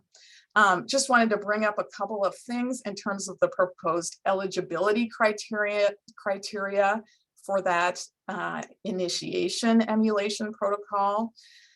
So one of the proposed criteria was chronic pain diagnosis. And here just wanting to caution that ICD-9 and 10 really lack good indicators or systems for identifying chronic pain conditions. We do, as researchers, tend to use ad hoc lists of diagnoses that may or may not be associated with chronic pain, but there are problems there in terms of both sensitivity and specificity. I'd say, fortunately, there are few indications other than chronic pain for some of the medications, such as extended duration, NSAIDs, and opioids. The second proposed eligibility criterion I wanted to comment on was no NSAIDs or opioids within the prior 90 days. Here, it's just really important to know that non-steroidal anti-inflammatories and other non-controlled substances can and frequently are prescribed in VA and dispensed with a 90-day supply. So really a longer prescription-free window is probably needed if you want to make sure this is incident prescribing. And just to acknowledge my co-authors for this preliminary report, as well as the whole EPOC study team and our EPOC study partners, including our veteran partners who help keep us grounded in what's important to patients, and our VA funding. Thank you. Thank you. Questions? Yeah. Anne-Marie. I had a question about the large decrease / discontinuation of opioids with the resumption. Is there a way to tell whether the patient simply switched to another physician or provider, and so one person discontinued, so they just hopped on to somebody else? Was that a thought? So as long as they are getting opioids within the VA system, we would have that prescription. But if, for example, I live in Minnesota, okay, we've got snowbirds up here who go down to Florida for 3 months a year. And if you have some pain clinic in Florida that's not a VA clinic, it's just maybe a private clinic, or, we're not going to catch that. So that may look like a 3-month gap in prescribing. That was actually just this patient going down to Florida, seeing their regular pain doc down there for 3 months, and then coming back to the VA in Minneapolis in the spring. Another important thing, I think, is hospitalization. So if a patient was hospitalized or in a nursing home, in those cases, medications are dispensed directly, not through an outpatient pharmacy. There are questions? Yeah. Hi. Was there any thought or effort to control for things that may have resolved the source of pain? For example, getting a knee replacement if your chronic pain is coming from your knee? So we controlled for a lot of things. So there were, and I didn't show a slide, but there in the report, which I believe you all have, I think there was an appendix with at least some of the variables we tried to look at. Surgical hospitalization was one of the things we controlled for. I mean, not specifically any particular surgery, though we didn't look at specific surgeries. Miguel. Thanks. So in your analysis, did you account for any regional differences or look at center fixed effects? So thinking about this as a target trial is essentially a multi-center trial looking at different VA sites. And so was that accounted for in this analysis? Not in this analysis. Actually, you know what? I might be lying about that. I don't have that in front of me. I think we did look at facility, actually, was one of the variables. Sorry. I was looking about when did we do this? April 2020 to April 2021. Why does this seem so long ago? I did have other things going on that year, if I remember correctly. So forgive some of my memory gaps. Other questions? If not, thank you very much. Thank you, Dr. Krebs. Our next presenters are Dr. Bradley Martin and Dr. Corey Hayes. Both are from the University of Arkansas for Medical Sciences. Dr. Martin is currently professor of Pharmaceutical Evaluation and Policy Division at the College of Pharmacy. Dr. Hayes is an assistant professor in the Department of Biomedical Informatics and an investigator at the Central Arkansas Veterans Healthcare System. Both will present on their research examining the effects of prescribed opioid use.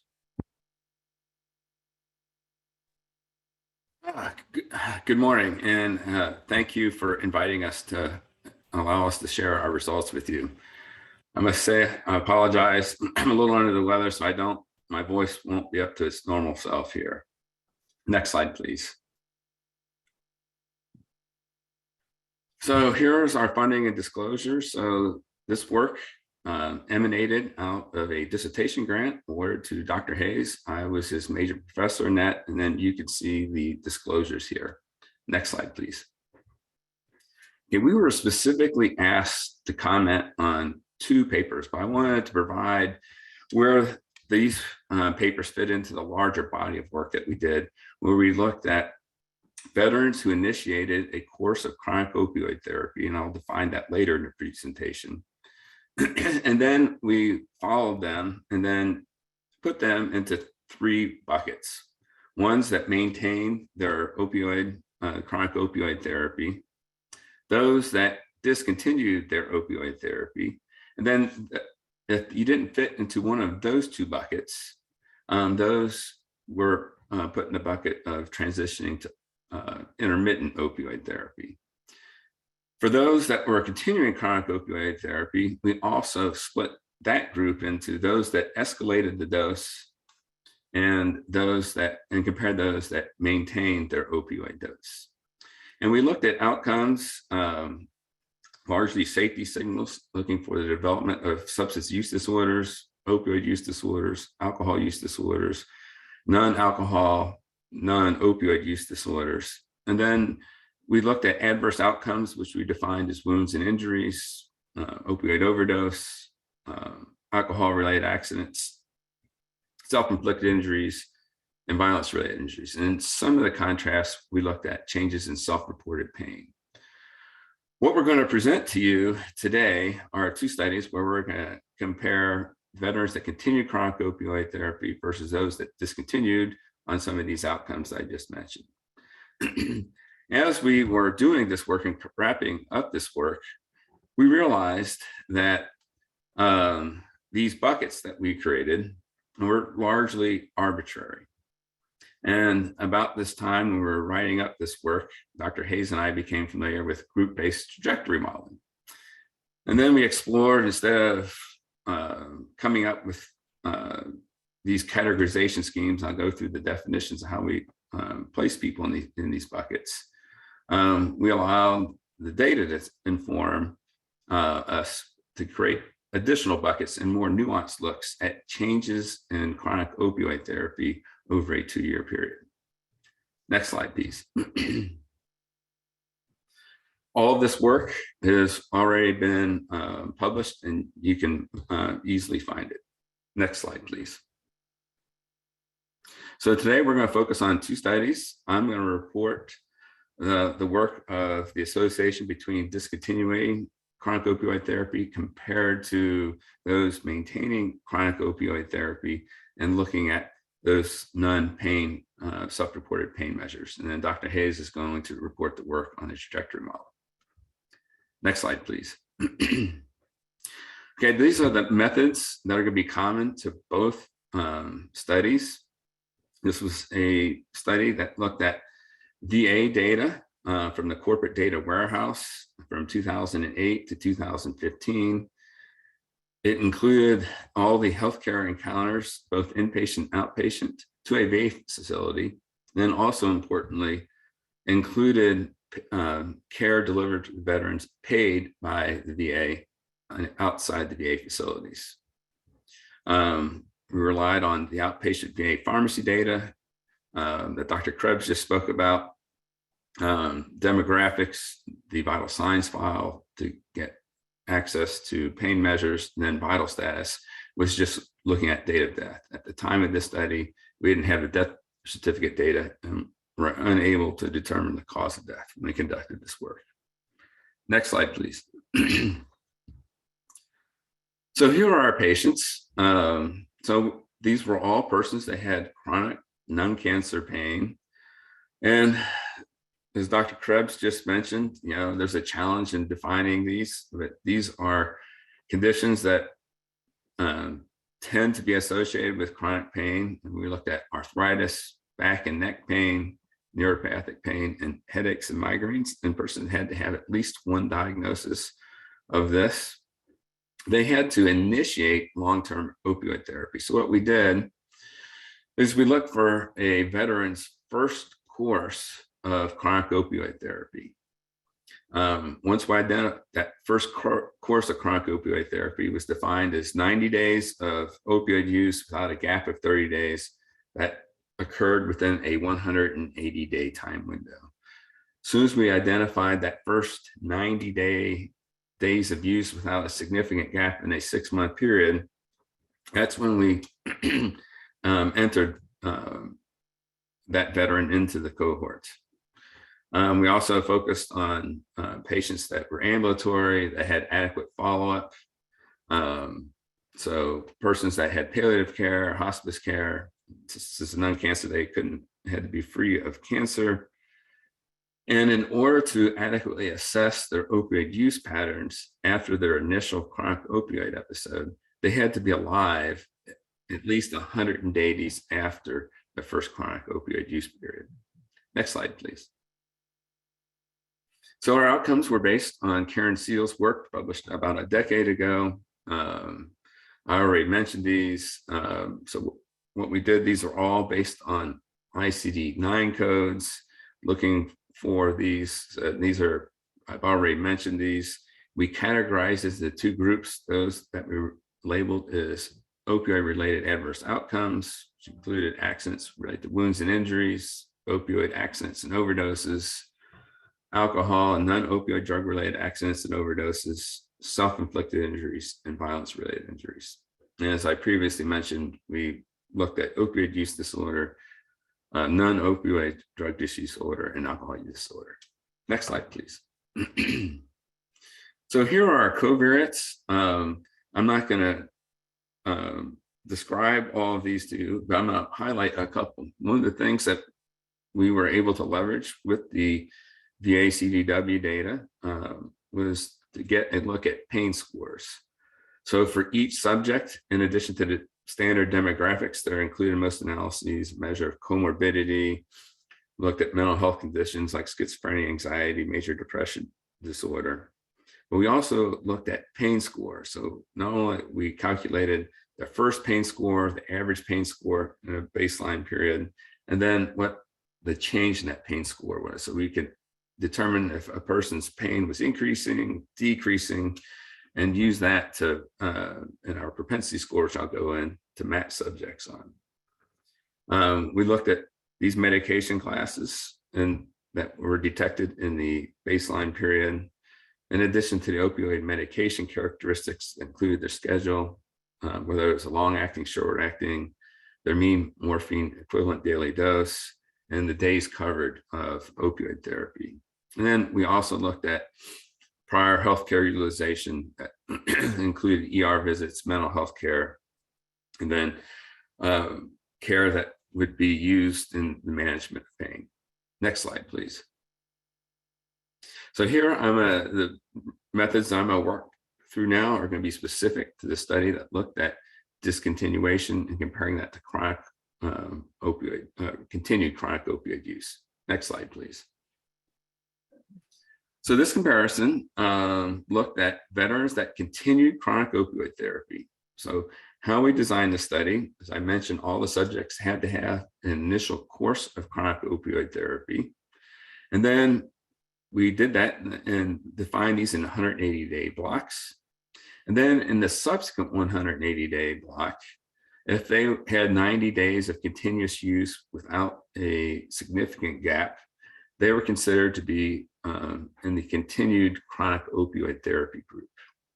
If in that second 180-day period, they had 0 opioid prescriptions, they were considered to be discontinued in that. Here you can see on the right-hand side, this diagrams, the time frame of this. Our cohort was identified between 2009 and 2014. Our covariates were assessed over the 365-day period prior to the index date. And that index date was defined as the 181st day after they began their chronic opioid therapy. And that second 180-day window was used to determine whether or not they were in the continued opioid, chronic opioid group or the discontinuation group. We excluded de facto persons that transitioned to intermittent opioid therapy. So this is just a contrast between those that continued chronic opioid therapy compared to those that completely discontinued opioid therapy. Next slide, please. So our analyses, we did the standard analyses. We had unadjusted and adjusted logistic regression. I'm going to focus the presentation on our propensity score matched analysis using a greedy matching algorithm where we did the one-to-one match, taking everyone that discontinued, calculated the propensity to be in the discontinuation group, and then matched on that propensity score to persons that continued chronic opioid therapy. A variant of that propensity score matching approach, you take those propensity scores and you can take the inverse probability of those treatment weights. So persons that were highly likely to be discontinued receive lower weights than compared to persons that were less likely to discontinue but ended up being discontinued. This was done, it preserves almost the entire sample. And then to assess the influence of unmeasured compounding, we explored an instrumental variables approach to control for unobservable bias due to omitted variables. So how we set up this instrumental variable analysis, we used VA medical centers. There were 130 VA medical centers, and we calculated within each of those VA medical centers within our sample the proportion of persons that discontinued. So we classified VA medical centers as being sites that have high discontinuation rates compared to low discontinuation rates. And we calculated this for each of those 130, and that served as our instrument. How we utilize this instrumental variable, we use the Wald estimator, which is kind of equivalent to a chi-square or t-test, which doesn't include any covariate information, but relies on the influence of that instrument or the how likely that VA medical center is to be associated with an individual's likelihood of discontinuation. And then we did a two-stage least squares model, which looked at the predicted probability of being in a high or low setting with discontinuation. And then we explored a different functional form using that same two-stage least square approach using a biprobate model. Next slide, please. So here are our results. So on this slide, our null line here is 1. And I'm sorry, I'm getting a note that my internet connection's unstable, so I hope you can still hear me. Here's our composite substance use disorders, and this looks at is reporting the odds ratio of discontinuers. So those less than 1, we're showing that there is an association associated with the reduction in these outcomes. On the top of each of these are our propensity score matched analysis. And you can see in our composite measure of substance use disorders, we find a null finding. But when we looked at using the model that had the stabilized inverse probability treatment weights, we find that discontinuation was associated with a significant reduction in the development of any substance use disorder. On opioid use disorders, we find congruence between the two approaches. When we look at non-opioid use disorders, we find a null finding in propensity score matched analysis, but a significant protective effect of discontinuation on non-alcohol, non-opioid drug use disorders. And in alcohol use disorders, here again, we find a null finding. And when we look at the stabilized inverse probability treatment weights, we find this. So what we find is that when we use these larger samples that were preserved in the stabilized inverse probability treatment weights, we're finding a protective effect. And then when we look at the propensity score matched analysis, we're finding a fairly robust protective effect in the development of opioid use disorders. Next slide, please. Here's our odds ratios reporting the adverse events. These are structured similarly. On the top is our composite measure. We find similar findings with both approaches, that discontinuation is associated with the reduction in the composite development of any of these adverse outcomes. Wounds and injuries account for most of the composite, and we find similar protective effect between discontinuation and the development of wounds and injuries. And looking at opioid overdoses, we find consistent findings that there's about a 50% reduction in the odds of developing the opioid overdose in both the stabilized inverse probability treatment weights and propensity score model. With the alcohol use disorders, we find a null finding in the propensity match, but a significant finding in the larger, this analysis that used the larger sample.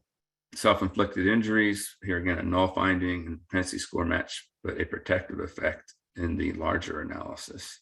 And in violence-related injuries, we find consistent findings. So next slide, please. So here, I'm not going to go through, this is the looking at the absolute numbers of the events. I just wanted to illustrate that when we look at the second set of columns, looking at match sample, we have about 17,000 persons in each sample. And you can see the event rates. For example, like opioid overdoses, there were 37 versus 19.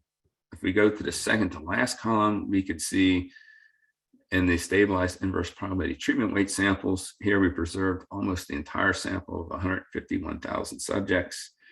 And you can see our event rates are much higher in the control group, and this is what's leading to the precision. Next slide, please. So I'm not going to present the different coefficients, but here's a table looking at comparing our main analyses, the propensity score match analysis and this stabilized inverse probability treatment weighted analysis, and comparing that to our two IV approaches that we explored. And because these are on different scales, I'm not, like I said, not reporting the actual coefficients of these. But the negatives are indicating that discontinuation was associated with a protective effect. These first two columns have already presented that data where we see a significant protective effect of all these outcomes in the stabilized inverse probability treatment weights. When we look at propensity score matched analysis, we're finding a protective effect of opioid use disorders, wounds and injuries, opioid overdose, and violence-related injuries. When we look at the opioid adverse outcomes and looking at starting with wounds and injuries, we see that the IV analyses confirm our initial approach. With the exception of self-inflicted injuries, we get null findings in all the other opioid adverse outcomes. One of the things that you hope when you do these analytic approaches and you explore that, you hope that you get similar answers. Unfortunately, we didn't get similar answers when we looked at our substance use disorder outcomes. In the propensity score match in the stabilized inverse product treatment rates, we're seeing possibility of a protective effect. When we look at two-stage least squares, we're seeing a reversal of that actually discontinuation was associated with a positive or increased risk of the development of these disorders. And we see that in both approaches, if non-alcohol, non-opioid use disorders and alcohol use disorders. Next slide, please. So some limitations. One that Dr. Krebs had just mentioned, we don't have line of sight on persons that are obtaining opioids outside BH facilities. And this may be a bigger concern for those that wind up in a discontinuation. We're not certain that some of those may have transitioned from getting their prescriptions from VA to a non-VA provider. It's unclear if the development of substance use disorders or adverse outcomes was the result or the cause of opioid discontinuation. Now, if this was the case, we would expect that this would bias us toward a positive association. So it's unlikely to explain the negative associations that we found in many of our adverse outcomes. We only considered the very first chronic opioid episode. So we can't compare, somebody that's been on opioids chronically for, 1 year, 2 years, and 3 years, and how discontinuation among those groups might affect this. Geographic variation in opioid and adverse outcomes in substance use disorders could cause prescribers to discontinue opioids. If this were true, then our IV analyses are largely flawed. In order to have a valid instrument, you need to have an instrument that does not influence the outcome except through the treatment pathway. And this would be a plausible way that our IV may be influencing our outcome rates. Also, cause of death was not available to us when we were extracting this data. So we couldn't identify overdoses, violence-related injuries that resulted in death where there was no encounter. Just to report, there were 147 persons that died in the second to 180 day to 360 day window. And as a reminder, everyone had to survive in that first 180 day period of the follow-up. Next slide.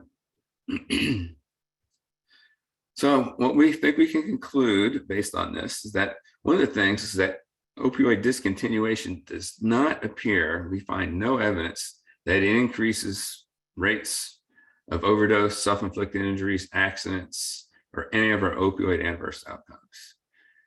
And when we look at our propensity matched analyses and our alternative approach using those propensity scores, we find that that discontinuation could be a protective effect in terms of overdose, self-inflicted injuries, accidents resulting wounds and injuries. I will say the conclusions on discontinuation on our substance use disorders is a little bit more cloudy because it really depends on the analytic approach taken. However, if we look at our primary analysis, looking at the propensity score matching, that may be discontinuation may have lower rates of opioid use disorders. I'll tell you that is a conclusion that's a little bit more muddled with our analyses. I'm going to turn it over to Dr. Hayes.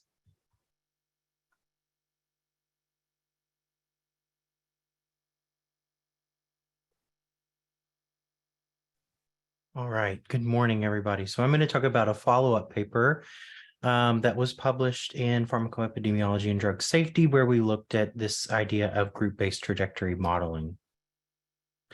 Dr. Martin talked about several of the methods used and the data used. Those stay the same. Some of those stay the same for this particular paper, but as I said in the title, we instead with this paper looked at membership in distinct opioid therapy trajectories versus kind of the two buckets that you saw with the last paper. And we followed veterans for 720 days following their index date, which was the first date in which they met the criteria for long-term opioid therapy, which applied to Dr. Martin's previous talk about our addiction paper, where you had to have 90 days of opioid therapy within 180 days with no more than a 30-day gap.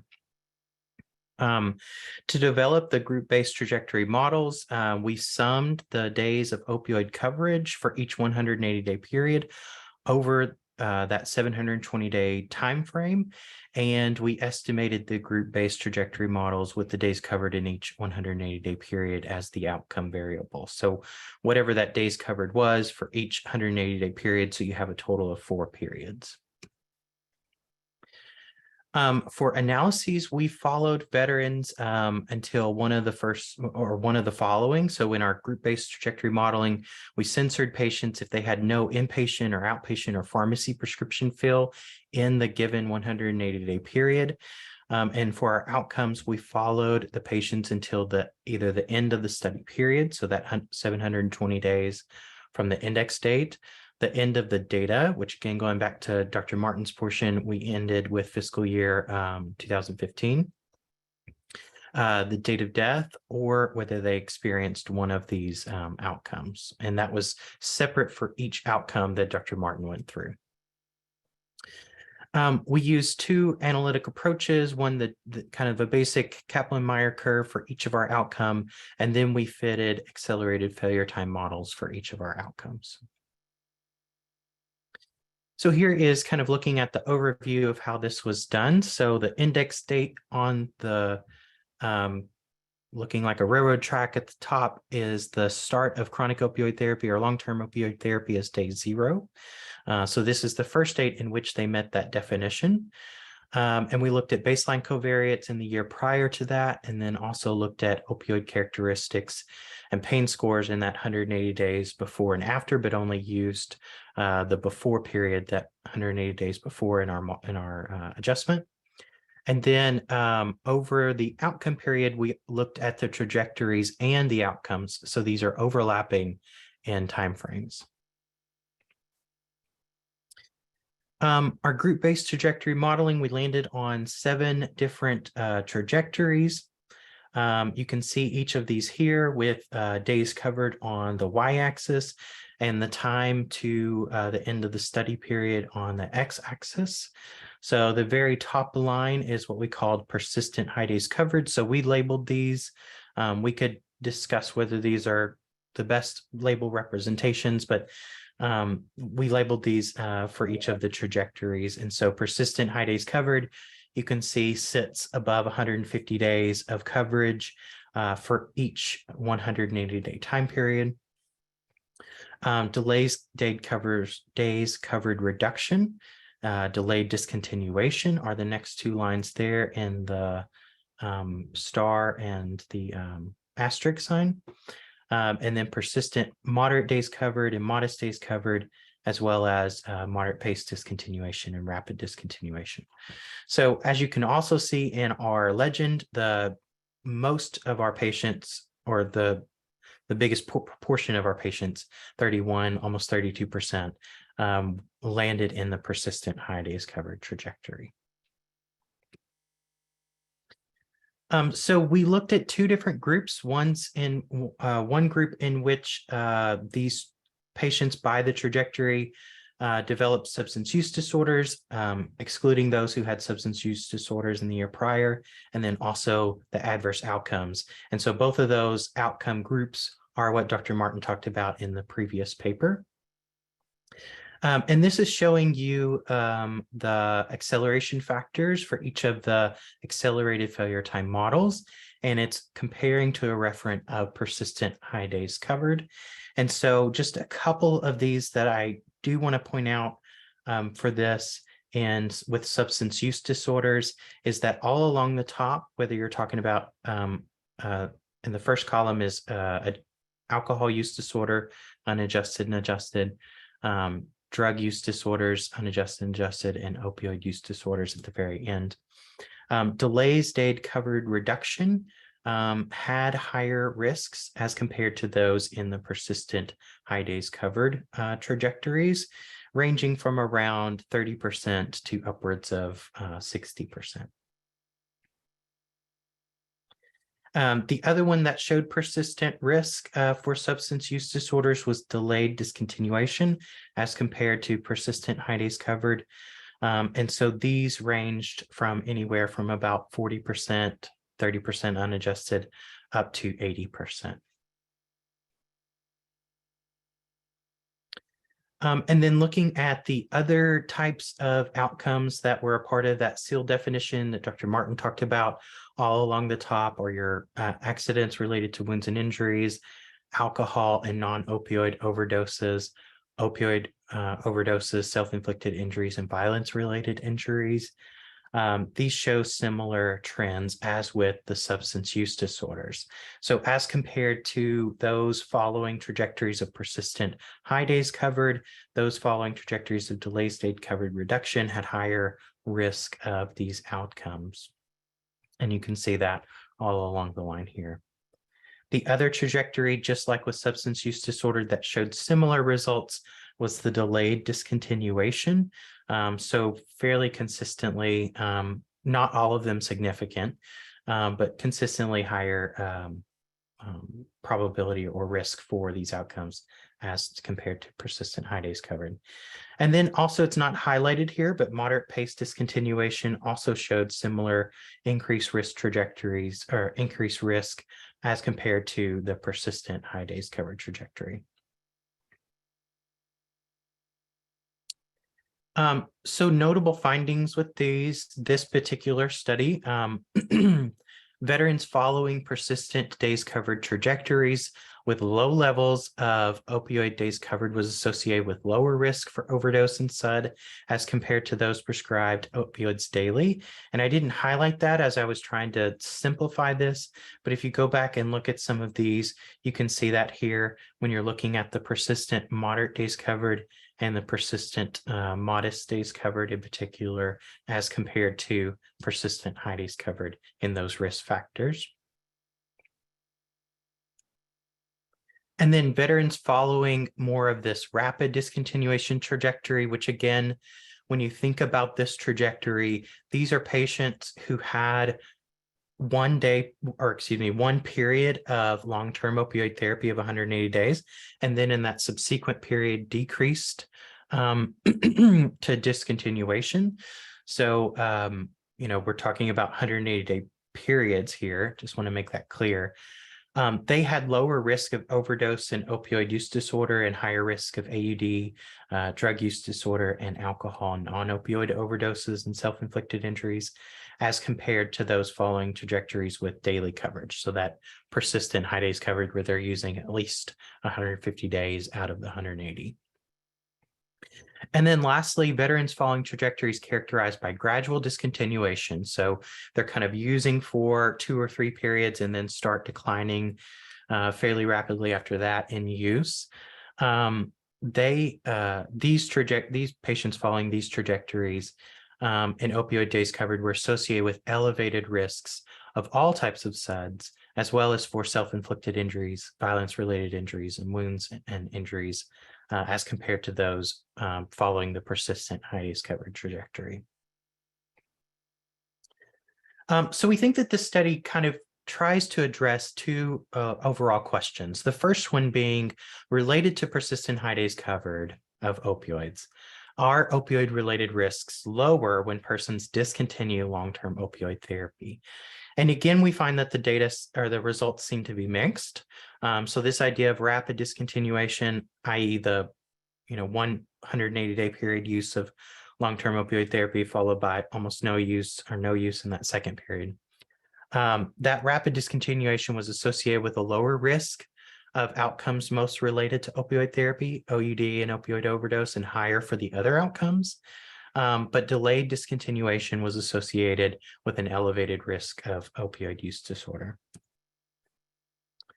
And then the second question we think that this particular study tries to provide some insights for is, among the discontinuation strategies, are there differences in opioid-related risk between immediate discontinuation compared to these more gradual discontinuation? And by gradual here, meaning more delayed, as in they kind of start declining in use later on of long-term opioid therapy. And our data suggests that more delayed discontinuation strategies were associated with higher risks for nearly all outcomes compared to rapid discontinuation. And so in essence, what I think this speaks to is that the longer they have used, the higher the risk. So as Dr. Krebs pointed out, Dr. Martin pointed out, some definite limitations with using these data retrospectively. First, of course, being for this particular study, this was a cross-sectional design, so reverse causality may explain some of the findings. So I think we've tried to deal with death here in particular, but one of the things that is hard with these data is to parse out if a patient passes away, they can no longer continue opioid therapy, and how do we deal with that appropriately?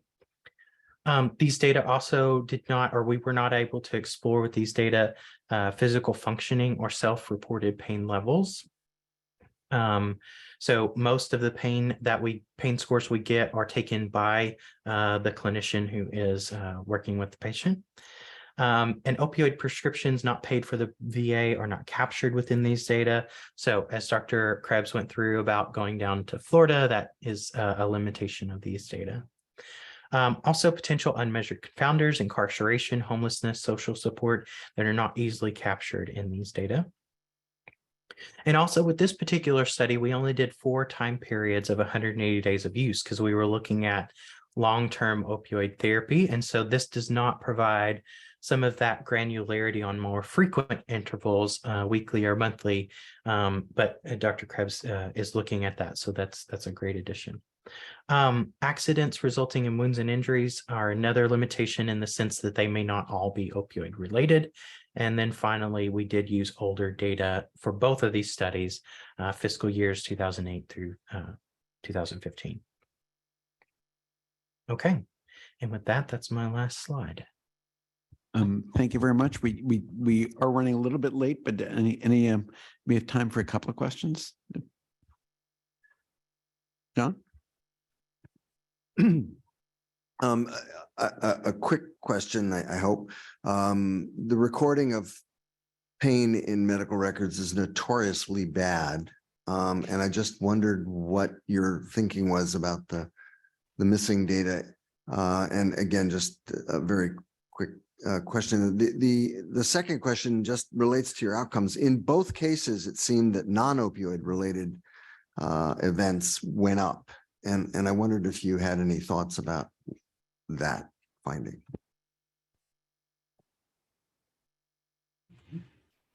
I guess when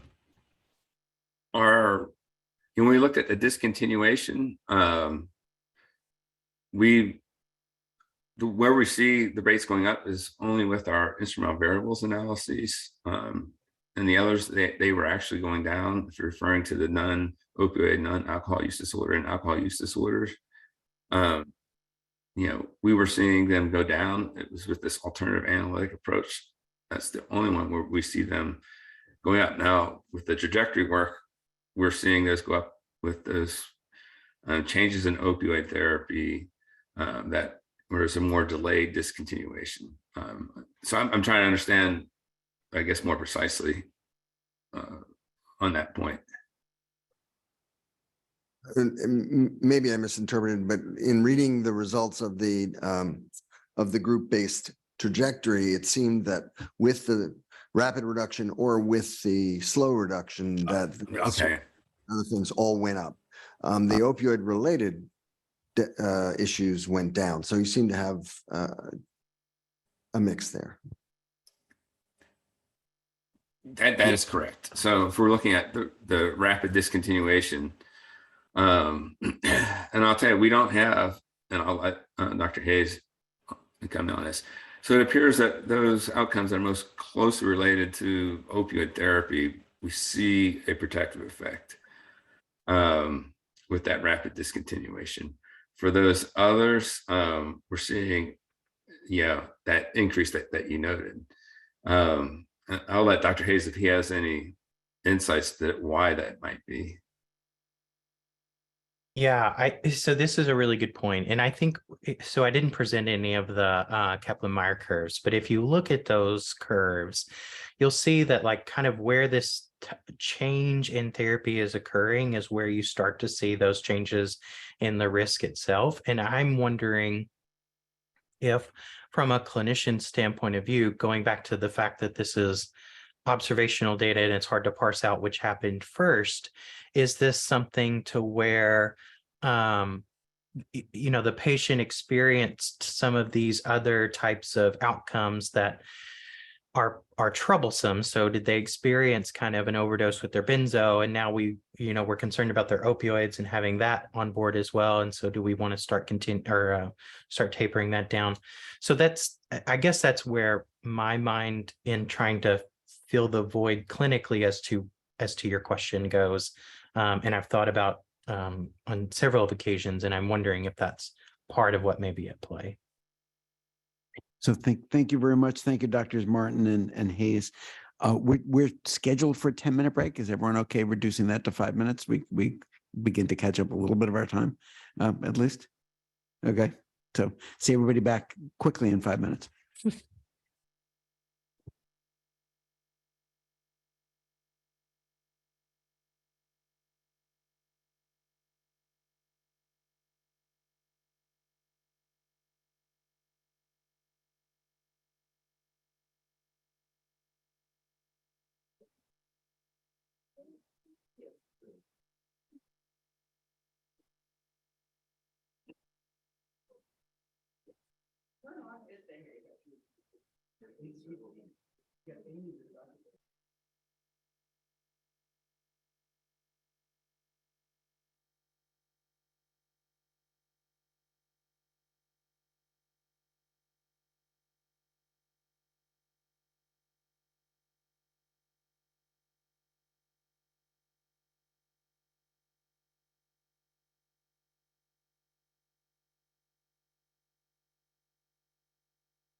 We're going to reconvene. Can we? Okay. Next, John.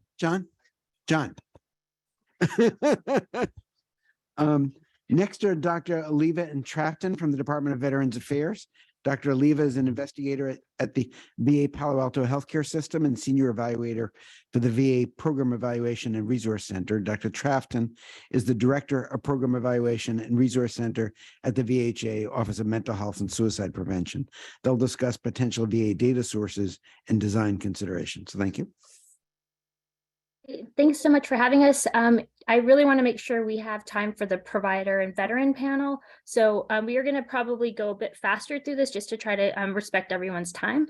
And again, you'll see most of our findings are pretty consistent. So with a lot of other studies. So again, we'll try to help with getting you guys back on track. So just a quick overview. We're going to review our paper associations between, sorry, let me just minimize the slide. Associations between opioid discontinuation and overdose and suicide death, review related research, and discuss data challenges. So here's our paper, which there's a link for. And so just in terms of an introduction, in our introduction to our paper, we really highlight that there's guidance on reducing opioids that typically warn against sudden changes to care. So we cite the 2017 VA DoD clinical practice guideline, which was recently updated, but that was the current one when we wrote the paper. Notably, some studies had suggested a rise in adverse events after stopping treatment with opioids. But when we did this study, there were no real national studies with large sample sizes. And so you can see here, just when we started out working on this, there was a Demedenko paper showing that veterans with substance use disorders matched to veterans with no substance use disorders who were discontinued on long-term opioid therapy. There was evidence of suicidal thoughts and self-harm after opioid discontinuation, actually among both groups. There was a Kaiser study that also looked at a nested case control study of, again, patients on long-term opioid therapy. One of the things you'll see in a lot of these is a lot of these studies tend to focus on a very high-risk patient group, which are long-term opioid therapy patients, typically. But in that group, high-dose opioid variability was associated with increased risk of overdose. And Mark and Parrish, similarly, they looked at Vermont data and found that there was also risk for that for patients on high-dose long-term opioid therapy who discontinued. Almost half were admitted to a hospital or emergency room visit after discontinuation. And then there was also a study out of a primary care clinic in Seattle also showing on chronic opioid therapy for patients on chronic opioid therapy, it was discontinuation was associated with increased risk of death, including deaths from overdose. So given that, we wanted to look in our data to examine whether or not there were any associations between stopping treatment with opioids, length of treatment, and overdose and suicide among all VHA patients. So again, one of the, I think the unique features of our study is we took any patient with an outpatient opioid analgesic in FY 2013. We did not look at any long-term, any high dose. We looked at all patients and we followed them from 2013 to the end of 2014 or their death. We used a multivariable Cox non-proportional hazards model. The main covariates, we did look at an interaction of time-varying opioid cessation by length of treatment. So less than or equal to 30 days, 31 to 90, 91 to 400, and over 400. And in terms of opioid cessation, that was literally, a time when a patient was estimated to have no prescription opioids on hand. And so again, our outcome was death from overdose or suicide. So here's what our sample looked like, around 60 years of age, female, very similar to many population to probably see studies out of VA. Interestingly, again, remember, these are all patients prescribed opioids, so includes acute prescribing. Half of them had 3 or more medical diagnoses, almost half had a mental health diagnosis, 14% had a substance use disorder. Opioid therapy types, you can see here, most of them were on short-acting opioids. And the length of overall opioid treatment, the incidence of cessation was 57%, which again, we expected relatively high rates given that we included acute opioid prescribing as well. And so you can see what those rates are across the different groups. So our results, again, just noting that there were 2,800 deaths, 2,887 deaths from overdose. You can see it for suicide at 1,249. The patterns were similar for both outcomes, so we combined it into one model. So deaths from overdose or suicide. And just kind of for descriptive purposes only, you can kind of get a sense of characteristics of those who stopped opioid treatment as compared to those who continued. What's interesting, again, those who are continued, you'd expect, those on long-acting opioids would be ones that would be continuing, as well as those on higher MEDD. Let's see here. So in terms of what we found the hazard ratios for patients who stopped opioid treatment increased again with the increasing length of time on treatment. So you can see, these are pretty large hazard ratios, 1.67 to 6.77. And this is, I think, one of the most helpful things from this study is looking at just the descriptive life tables. On the left-hand side, you'll see that for patients, again, remember, these are all patients prescribed opioids. Patients who stopped treatment had a higher risk for overdose or death, and that's the top graph. But when you separate it out by length of time on opioids, you'll see a huge risk. And you can see on the right-hand side, 104 in terms of the observed suicide mortality rate, overdose or suicide mortality rate, 104 the first 25 days after. And you can see that doesn't really, look like the rest of the other groups until around 90 to, around 100 days. So again, that first 3-month period post discontinuation is incredibly risky for all groups. And again, and that purple bar is those less than 30 days, which again, still also have a pretty high risk. So our main findings are, again, that we found that interaction between stopping opioid treatment and length of opioid treatment, with that risk increasing the longer patients had been treated with opioids. Even patients, again, treated up to 30 days had an increase in risk for overdose or suicide deaths. There were other covariates that might be of interest to this panel, being male, not married, mental health disorders, medical comorbidities, higher opioid dose, things that you would expect. Again, the descriptive life tables really highlight the vulnerable risk periods and that rise in overdose or suicide in the months after starting or stopping opioids. And in the discussion, we really talk about how our findings are consistent with, again, our clinical practice guideline, as well as HHS's guide for clinicians on the appropriate dosage reduction or discontinuation. And then notably, there was a really important Dowell article about no shortcuts to safer opioid prescribing.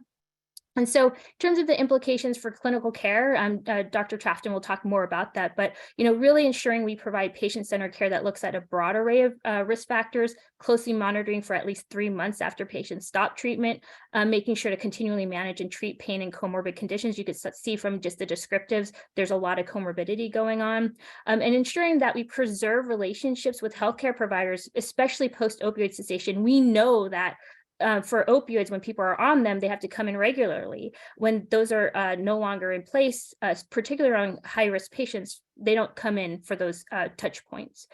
So ensuring to enact flexible policies that allow providers to take into account, again, a patient's unique circumstances when making clinical decisions about prescribing opioids, and again, providing detailed guidance and risk mitigation for opioid initiation and cessation.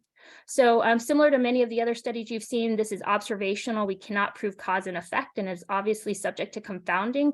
It does not test whether opioid cessation caused suicidality or overdoses.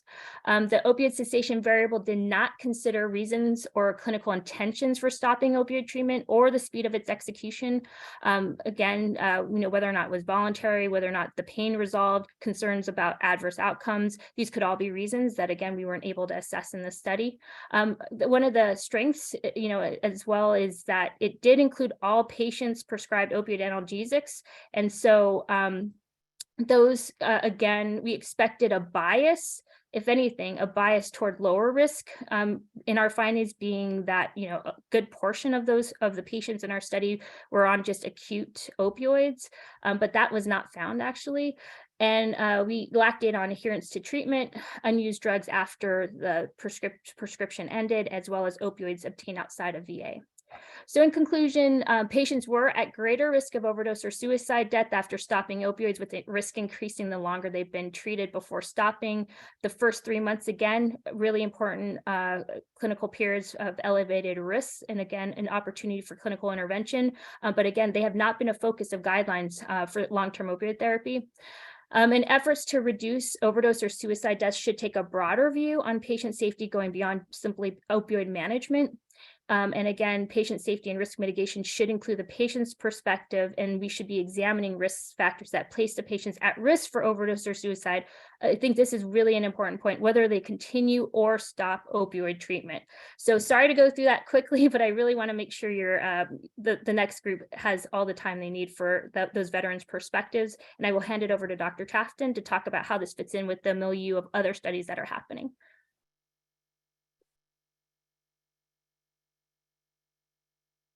You're on mute. Has to happen at least once at every. Thank set. you. Sorry about that. I'm going to go through this very, very quickly, but just to follow on, subsequent to our study, there were a number of additional studies that have looked at similar outcomes that extend this work in ways that I think are meaningful and worth mentioning. The key to these are the following 4 studies that are presented here, each of which looks at in non-VA patient populations, so extending the work to look to see whether it's not just veterans, but using similar metrics, methods and similar outcome measures, looking specifically at patients with receiving chronic opiate therapy with moderate to high doses. So these are sort of higher risk patient populations than the broader group that we looked at. They extended this work by looking not just at opiate discontinuation, but also looking at the effects of tapering or even moderate dose reduction and impacts on a broader array of outcomes. So I won't go through this for details, but next slide. These found some similar findings, particularly in the realm of mental health crisis and suicide or suicide and overdose outcomes. So for example, this study found that, which compared patients on stable dosing to patients after they started tapering, they found increased risk of overdose events and mental health crises during those post-tapering periods, suggesting that this is not simply a discontinuation effect, but something to be concerned of during dose reductions alone. Next slide. This just walks through that data. You can see there's they find similar dose-related effects to what we found, so greater risk in higher dose patients and greater risk in that's for both overdose and mental health crisis outcomes. Next slide. This additional study looked at this as well. I think one thing I would like to point out on this is, while this study also found elevated risk of suicide and overdose events subsequent to initiation of dose tapers, the effect sizes found in this study were much, much smaller. One thing that's probably not obvious in this data is there are significant methodological challenges in trying to figure out how to handle prescription data without introducing what's called a mortal time bias or causing problems with confounding by indication and biased documentation, in that most of the events documented in these cases are found in healthcare databases, and thus only identified when the patient receives care. So this just emphasizes that because that variation in methodology and some of the patient populations studied in this lead to widely variable estimates of the effect sizes of some of these pieces. And that, of course, would be important if you were trying to estimate total harms of impact. So there may be some challenges in determining exactly how big of an effect, even in the cases where these effects are fairly consistent in high-risk populations across studies. Next slide. This study also extends that work in the similar moderate to high chronic opiate dose population. One thing to note, if you look at the bottom of this, is they found that these risks of overdose and mental health crises extended for long periods after the start of those tapering events, so up to 2 years subsequent to that to the tapering initiation. So these are not particularly short-term acute risks. Next slide. And this last study, which was in Oregon Medicaid beneficiaries looking at a similarly defined population, I just note here they found opposite effects on risk of overdose. So they actually found protective effects on risk of overdose, even though they found similar effects on risk of suicide. So just emphasizing that there has been a lot more variation in study outcomes in terms of what the impact of taking patients off opiates are on risk of overdose, and that may be a lot more sensitive to the patient populations studied than other outcomes. The study also added an interesting component looking at transitions to buprenorphine, and obviously found that a substantial proportion of those abrupt discontinuations or other discontinuations were followed by inductions on buprenorphine, which may indicate initiation of treatment for opiate use disorder. Next slide. So just thing to emphasize, even though there's some variation in study outcomes, almost all of these studies emphasize the same thing clinically, that patients on these transitioning doses or ending medications are at elevated risk. These are periods that were not emphasized as high-risk periods in initial guidelines. And so VA and I think others have put a lot of effort into alerting clinicians of these risks and taking actions to try to reduce risk in clinical practice. For example, VA has done a lot of education, has changed some of their decision support platforms, rolled out new interventions to try to make sure that we're, even at a population perspective, making sure to provide extra attention to patients during these dosing transitions and after those after their medications have been ended. And we've done a lot of additional deep dive to try to understand what's going on, doing even some chart reviews to understand practice. Okay, next slide. So key take-home messages, there's still a lot to learn. There's a lot of, we definitely are now aware of risks in these transitions. There's still a lot unknown in terms of what is the right choice for specific patient populations and where those risks may vary a little bit depending on context, patient subgroup, et cetera.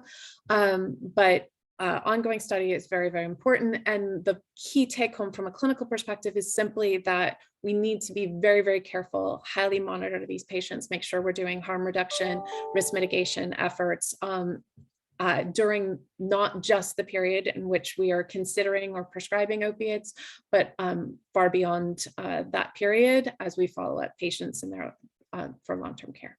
And I'll end there. Thank you. Oops. It's okay. These are things that have been brought up by other presenters already, so I'll leave them. Thank you. Given the focus here is on the data, the attempted focus on the data, one of the things that's come up repeatedly is the issue of incompleteness in the prescription data in the VA. You're summarizing some studies that are outside the VA too, which is useful. Are there any data that we know of how incomplete the VA data are? Again, focusing on prescription data. How much of so we don't have any good studies of exactly how incomplete the data are, but we may be able to make some estimates of that. So since with all of the new requirements for PDMP checks, VA staff should be checking to determine if patients are getting prescriptions outside, and they have been told to document those prescriptions in non-VA medications in our medication records. We can compare the number of those prescriptions identified since the point at which PDMP checks became routine from before when they occurred. We definitely saw an increase in non-VA opiates documented as PDMP checks became more routine. And so we may be able to use some of that to estimate what we were missing in earlier years. But we don't have the data to fill in the gaps in a completely accurate way. And no one's done studies looking, for example, at linking to Medicaid or even Medicare we do have Medicare and Medicaid prescriptions for our patient population, so we can share those. Those are in the VA data. Okay, Leslie. Just a quick follow-up question. Thanks for that presentation. And following on Brian's question, can you give us a sense of when did PMPs become commonplace? When did that become commonplace within the VA? If we're thinking about, a long period for a study, what do we need to understand about how missing data change? It's a nuanced answer because PDMPs came on at different times in different states. What I'll do is I'll pull together a summary and we can share that with you, because any data I pick is going to be not completely accurate. But do you have a gestalt? Are we talking about 50% of opiate use is missing, 5% of opiate use is missing? It's probably okay. We probably have at least 2/3 of it. Probably substantially more than that. The vast majority of the prescriptions that we see, even with PDMP checks, are filled within VA. We have pretty good prescription benefits, so it's not common for people to fill outside VA when they have VA prescription options. But Jody, I guess this is Bob Kearns. I'm guessing that there's a particular risk of missing data in the context of evident opioid tapering in the VA, where there's just intuitive that some proportion of people would appear to be discontinuing because they legitimately were seeing another prescriber in that period where it looks like they've eliminated their use of opioids in the VA. Is that fair to say? It is plausible, yeah. But even within VA, we see switching, right? So when one provider decides they're not comfortable prescribing, oftentimes they get sent to a specialist or someone else. So we can probably assume that happens outside VA as well. We do, as I said, we have some information on that, and we could definitely look at it in later years where we have better fill-in of the data because the PDMP checks. But yeah, I mean, we're always going to have the gap as well. There's so many opiates available on the illicit market that even if we had everyone's exact prescription records, we wouldn't know who is still taking it fully. So I'm going to cut off discussion now, if that's okay with people. Thank you, Doctors Oliva and Trafton. Our final panel is on perspectives, providers providing opioids and veterans using prescribed opioids. The first presenter is Dr. Joseph Frank, who's an associate professor of medicine at the University of Colorado. He's also the director of the VA Eastern Colorado Healthcare System, where he's the section chief of pain medicine and a core investigator. Dr. Frank will discuss clinical decision-making and context when prescribing opioids and increasing dose. Thank you very much. Good morning, and thanks so much for the opportunity to share our prior work and just an important topic of what this has looked like for patients and providers, with a specific focus on opioid medication tapering.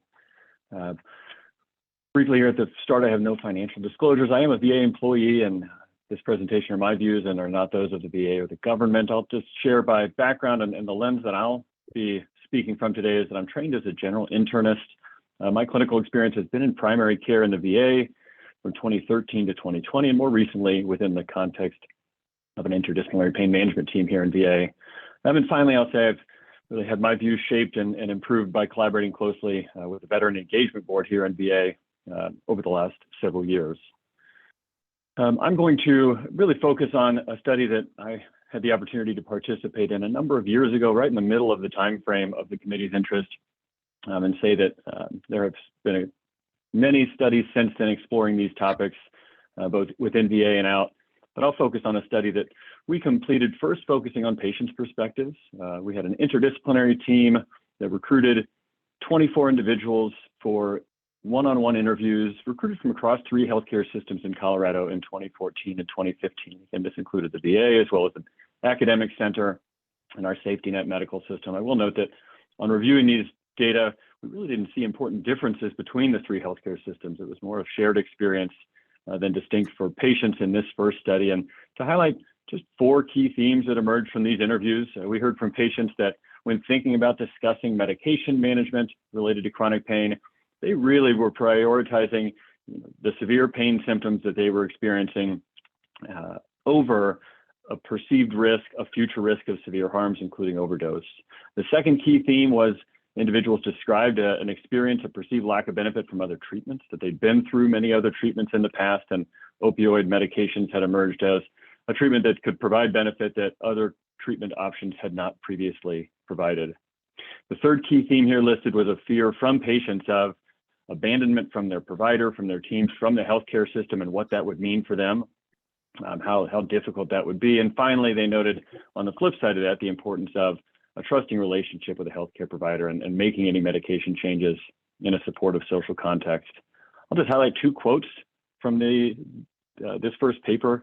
We asked a patient about what opioid medication reduction would mean, and she responded, "I also had lots of fears about, let's say there was an apocalypse in our society. What would happen to me? Where would I get my medication from? What was going to happen?" So this is a patient who's thinking about what it would mean to make a medication change and envisioning the worst possible outcome for her in her life.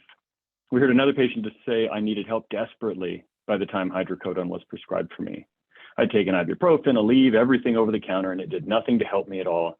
So I knew I needed more help, stronger help." And again, this is a patient putting in context opioids in the broader toolkit of medication options or treatment options, and really seeing it as sort of an act of desperation after many other options had not been helpful. To move then to the second arm of this same study, we also interviewed primary care providers. Again, not mental health providers, not pain management specialists. We focused these 6 focus groups on 40 primary care providers, again, recruiting from these same 3 healthcare systems in Colorado in 2014 and 2015. And I'll highlight 3 key themes that emerged from discussions with primary care providers.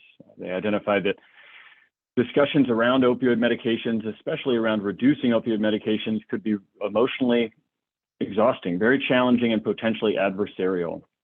They highlighted second, that they felt they had inadequate time, resources, and training in chronic pain management to lead these discussions and care plans. And then third, they noted uncertainty in these discussions, a lack of trust between patient and provider, and a worry about changing healthcare providers as part of these discussions. So with that brief overview, I'll provide 2 quotes that we heard from primary care providers. One said, "You see the person on your schedule and you know it's going to be one of those just draining conversations." Second, we heard from a VA primary care provider. I think everyone around this table is very conscientious, very aware of the risks. It's a matter of resources, time that's not allocated, and that's the nature of medicine today. It's the nature of primary care. And again, these data were collected in 2014 and 2015. I'll say, as we shift, that does feel to me like these data have held up pretty well and continue to be important context since then for these issues. I was asked to comment briefly on, in addition to tapering of opioid medications, which is where this study focused, to think about the context and decision-making around initiating, escalating, or co-prescribing opioid and benzodiazepine medications. And I'd like to just highlight a few key cross-cutting themes from my perspective. And to start, it's that patients and providers share a goal of balancing risks and benefits. But from there, it can be challenging for patients and providers to, I think, agree on what those benefits and risks are. And that's where there can be, as a clinical context for these discussions, from my point of view, a lot of anxiety, fear, and anger. These are really common contexts for the more challenging conversations between patients and their healthcare providers. These conversations happen at a time and decisions are being made when symptoms are severe, subjective in a way that healthcare providers may be challenged to put specific numbers or to quantify, and highly distressing for both patients and providers. We heard from these interviews that decision-making is uncertain. Information may be incomplete for providers. Patients may have a lot of fear of what the options are, and context was rapidly changing back in 2014. It has certainly changed pretty steadily since then, leading to this uncertainty. And finally, multidisciplinary care, teams working together across disciplines is needed. But can be unavailable or potentially fragmented. Specifically, I'll note that opioid medications are often happening in the context of pain management. Benzodiazepine medication prescribing may be happening focused on anxiety treatment in a mental health settings, and that coordination may be challenging for patients and for their teams. Finally, this final slide just highlights, I think, a few of the key issues that we've already heard about today. To think from patient and provider perspectives to data considerations, I'll just highlight that I think understanding where the committee can, relationships between patients and their providers is important where that's available. This could be duration of relationship, a number of visits. To look to the left side to patient perspectives, health and pain treatment history. We heard about duration of opioid medications as an important factor. We've talked a lot today about the timing, the rapidity of medication changes, and then finally, this patient concern about abandonment by their teams and feeling compelled to change providers, seek care in a new healthcare system. This could either be moving to the VA or moving out of the VA.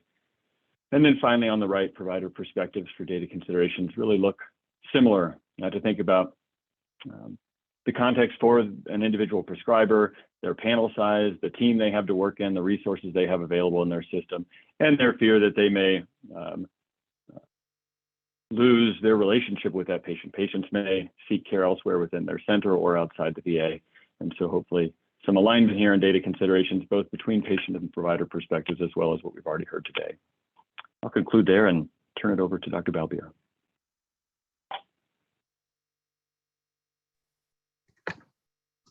Hi, good afternoon for some folks, and maybe good morning for some. Can you guys see me and hear me okay? All right. Is that better? I have a face for radio, so you guys are in for a treat. I'm going to go ahead and start my slide deck here. Give me 1 second. I was having some computer issues early today, so if you see any issues with my presentation, please feel free to just chime in real quickly. Now, hopefully you guys are looking at not the presenter view and you're looking at just my slides. Correct. Thumbs up, correct? Yes. Perfect. All right, wonderful. First, I just want to thank you all for the opportunity to talk about this. There's been some amazing work that's presented here, a lot of great clinical data. I'm going to show you guys, you all some data from the Wounded Warrior Project side. We are a veteran service organization. I'm going to keep this at more of an observational level, so you get a very good pulse and a feel for what we are looking to combat in a post 9/11 veteran population. It's really important for me to show you all our mission and our vision. Our organization exclusively works with the post 9/11 population, which is the focus of this particular panel here, and our goal has always been to honor and empower by providing care and services to our post 9/11 families. So that's the veteran as well as their dependents. What do we do at Wounded Warrior Project? We were found as a small nonprofit. We were really interested in more of a grassroots approach, being able to provide individuals some comfort items bedside. So as they were making their way downrange back to either Walter Reed or National Naval Medical Center, we were there for them with comfort items. But as time went on, we slowly began to realize that their transition back home was just as important as their combat casualty care and their transition back to the hospital stateside. And we started to build programs that really looked at addressing their home and community-based needs. These are the 5 sort of pillars that we work off of in Wounded Warrior Project. Primarily, we're looking at connection, bringing these veterans together, bringing their families together, small events, large events, sporting events, dinners, meals, those sorts of things. Very important in terms of treatment and very important in terms of getting individuals to come to the table to bring their maybe some larger medical issues or clinical issues that they're seeking to address. We have a significant amount of programs and a significant amount of investment in mental and brain health, to include intensive clinical programming, outpatient mental health care, and supportive talk therapy as well. Those are some of our primary, programs. We also include physical health and wellness as being a major pillar for us, especially with transitioning veterans who are battling post-traumatic stress, traumatic brain injury and such. We also provide career and benefits counseling, very challenging at times when veterans when active duty service members are transitioning back into the civilian population. Want to make sure that their benefits from the VA are optimized, and also making sure that they're prepared for new careers and such, to live again, continue to live a rewarding lives. And then our independence program, which is a home and community-based program that focuses on supports and services for moderate to severe brain injury, spinal cord injury, as well as neurodegenerative conditions. And I'll talk specifically about a couple of these programs as we move forward in this presentation. So we had a couple of objectives. Looking at pain in the post 9/11, I wanted to give you the Wounded Warrior Project's perspective on what we are seeing. I also wanted to discuss some brain health support. There are a couple of very nuanced clinical presentations that we see at Wounded Warrior Project, and it's really important for us to address those as it relates to pain and pain management. And then I'll talk specifically about two programs that we work with, partially with a little bit with the VA, but some homegrown organic programs that are related to pain management, nutrition, health and wellness and such. You all have seen a slide similar to this before. I believe everybody in this room has seen this polytrauma clinical triad. This is something that we are deeply interested in at Wounded Warrior Project, especially from a program delivery perspective. We know when we work with veterans, we're not only dealing with either post-traumatic stress or traumatic brain injury or pain alone. We're also seeing the confluence of these symptoms and the confluence of these clinical presentations. And our goal is to look to address these in the most appropriate way. But this slide, though looks a little scary at times, it does present the fact that we are dealing with a significant amount of comorbidities related to service members. And this is just one schematic that kind of shows the gravity of the situation, and it's really important to develop programs and to develop an approach that looks to address, let's say, as many of these as possible, but also directing individuals towards the most appropriate providers. What's not included in this is the understanding that these all are individual risk factors for significant sleep issues, as well as significant risk factors for suicide. And we've all heard that data on sleep disturbances with this population, as well as the risk factor for suicide. For the past 13 years, Wounded Warrior Project has disseminated our annual Warrior Survey. This is sort of what we believe to be our benchmark, our guiding principle in terms of figuring out how we want to invest our donor dollars into programming and or care for our post 9/11 veterans. And we are now in our 13th year of administration for this. We pushed out this survey to around 95,000 eligible Wounded Warrior Project veterans, as well as active duty personnel. And we had about a 20% response. So the data that I'm going to show you related to our warriors, the demographics, some of the clinical presentations we're seeing is reflective of about 19,000 individuals who responded to our very extensive survey. So this is one of what we believe to be the largest sort of observational surveys that are out there right now. This is some demographic information about our population, and I'll highlight a couple things that we've seen in terms of changes. Obviously, the average age changes year to year. And when I started here at Wounded Warrior Project about 9 years ago, we were looking at individuals who were average age was in the 30s. Now we're dealing with average age in the low 40s. That brings some unique circumstances and unique issues that we're dealing with. Aging of this population with a traumatic brain injury, post-traumatic stress, and dealing with pain. And then sometimes we do see that fluctuation on unemployment rate, which is generally indicative of some of the clinical issues that folks are dealing with, as well as the current state of the economy. But these are just some high-level observational things. As it relates to pain, we obviously the polytrauma triad that I showed you earlier is quite prevalent in our population. About 3 in 4, so 76% of our responding veterans, they indicate that pain is a major issue with them, and it does greatly impact their quality of life as well. And half of our warriors who responded to the survey, they said they were that any type of that the pain that they reported, they are not effective in helping to manage that pain. And most of these veterans do get their care from the VA, and they do get their care from other resources as well, but it is a highly prevalent issue that we're dealing with our population. The most common methods to treat the pain, half of the responders say prescription pain meds, and we know sort of where this is leading to a dependence on these pain meds to manage not only their quality of life, but also to help to relieve and cope with some of that pain, and then over the counter as well.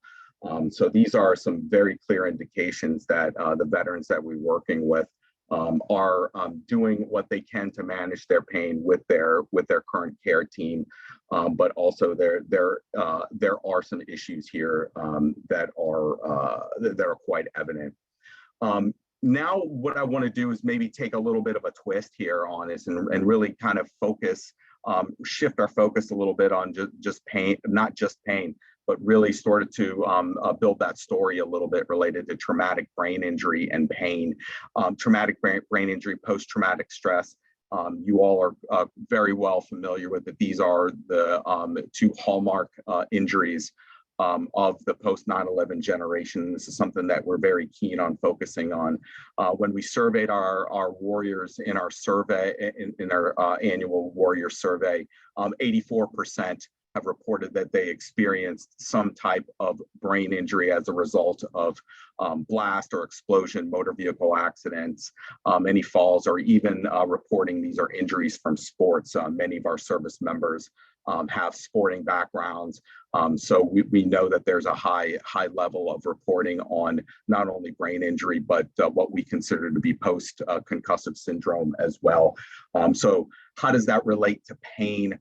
The studies are becoming the studies are very clear that there is a significant association between brain injury and chronic pain, and we know that traumatic brain injury is in itself an independent risk factor for chronic pain, and that also combined with traumatic post-traumatic stress and depression does yield some complex situations that providers and programming from our side, as well as with our medical partners, it becomes a challenge dealing with all of those comorbidities.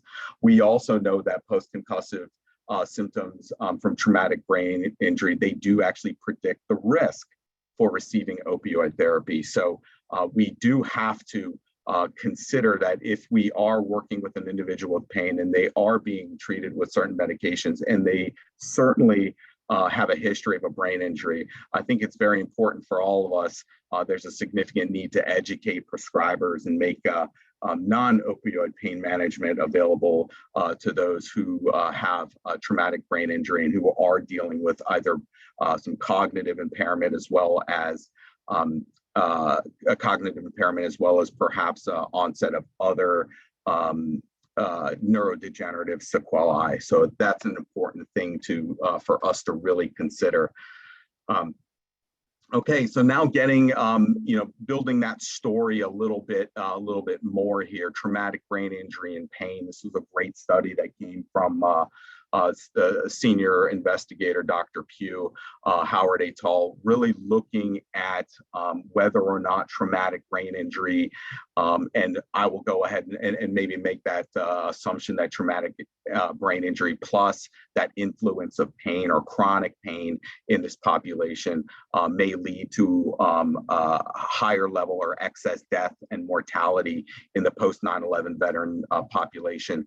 And Howard et al. And Dr. Pugh did a phenomenal job presenting this data that clearly identifies that traumatic brain injury is a singular risk factor for mortality in the post 9/11 population, primarily resulting from either an accident or suicide. There have been obviously a lot of discussion on the mental health, lack of access to mental health treatment being a major risk factor for suicide. This is, in my opinion, one of the better studies that really identifies the different levels of brain injury, mild, moderate, severe, as being independent risk factors that are associated with suicide as well. And I'm willing to bet, and though it may not have been discussed very well in this particular article, but pain was probably highly prevalent in most of these cases as well. But the driving point here is that traumatic brain injury does lead to a higher than expected, 11-fold higher, excess mortality with the post 9/11 generation. So I think this is an important feature to know, especially when we're looking at pain management with other comorbidities such as traumatic brain injury. Now moving past some of the more clinical research, some of the findings in our annual Warrior Survey, what do we actually do on the ground, boots on the ground, as it relates to pain management? Most of our work is really looking at on the left side here, the physical health and wellness program. It's non-clinical and complementary treatments that we tend to focus much of our attention on. They appear to be more accessible to the population. We don't always necessarily get involved in directing care.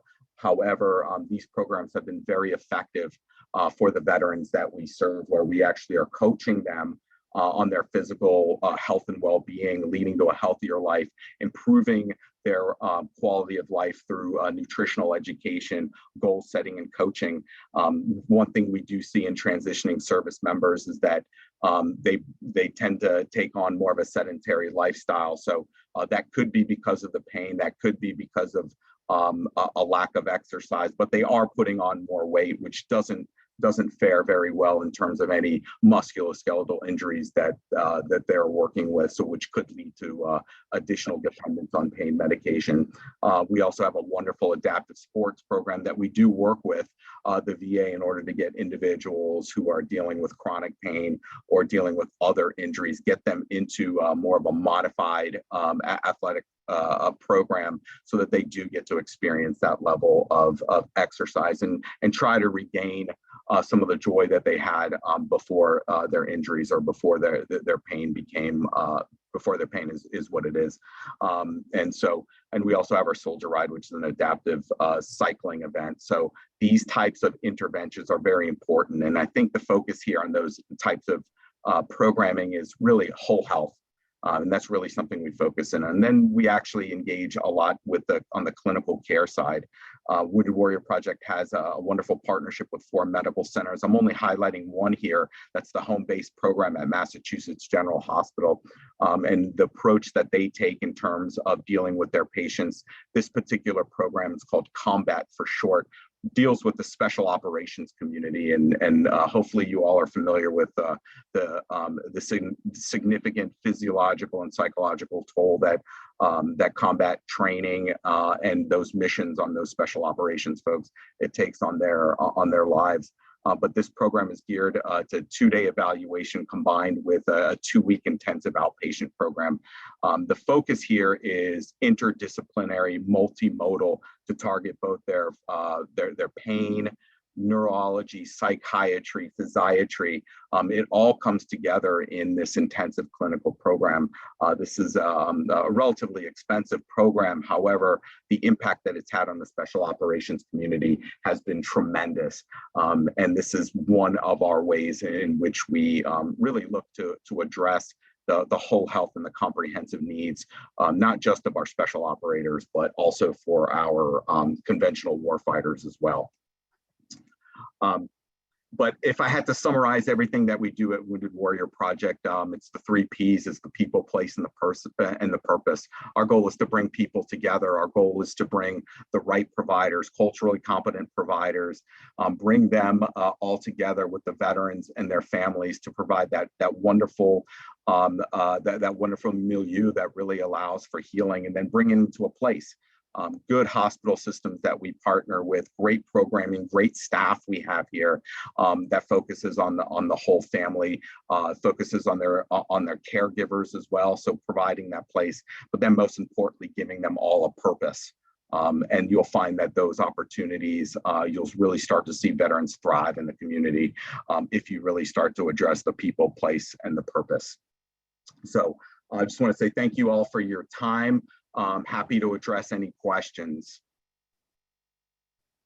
Any questions from the committee?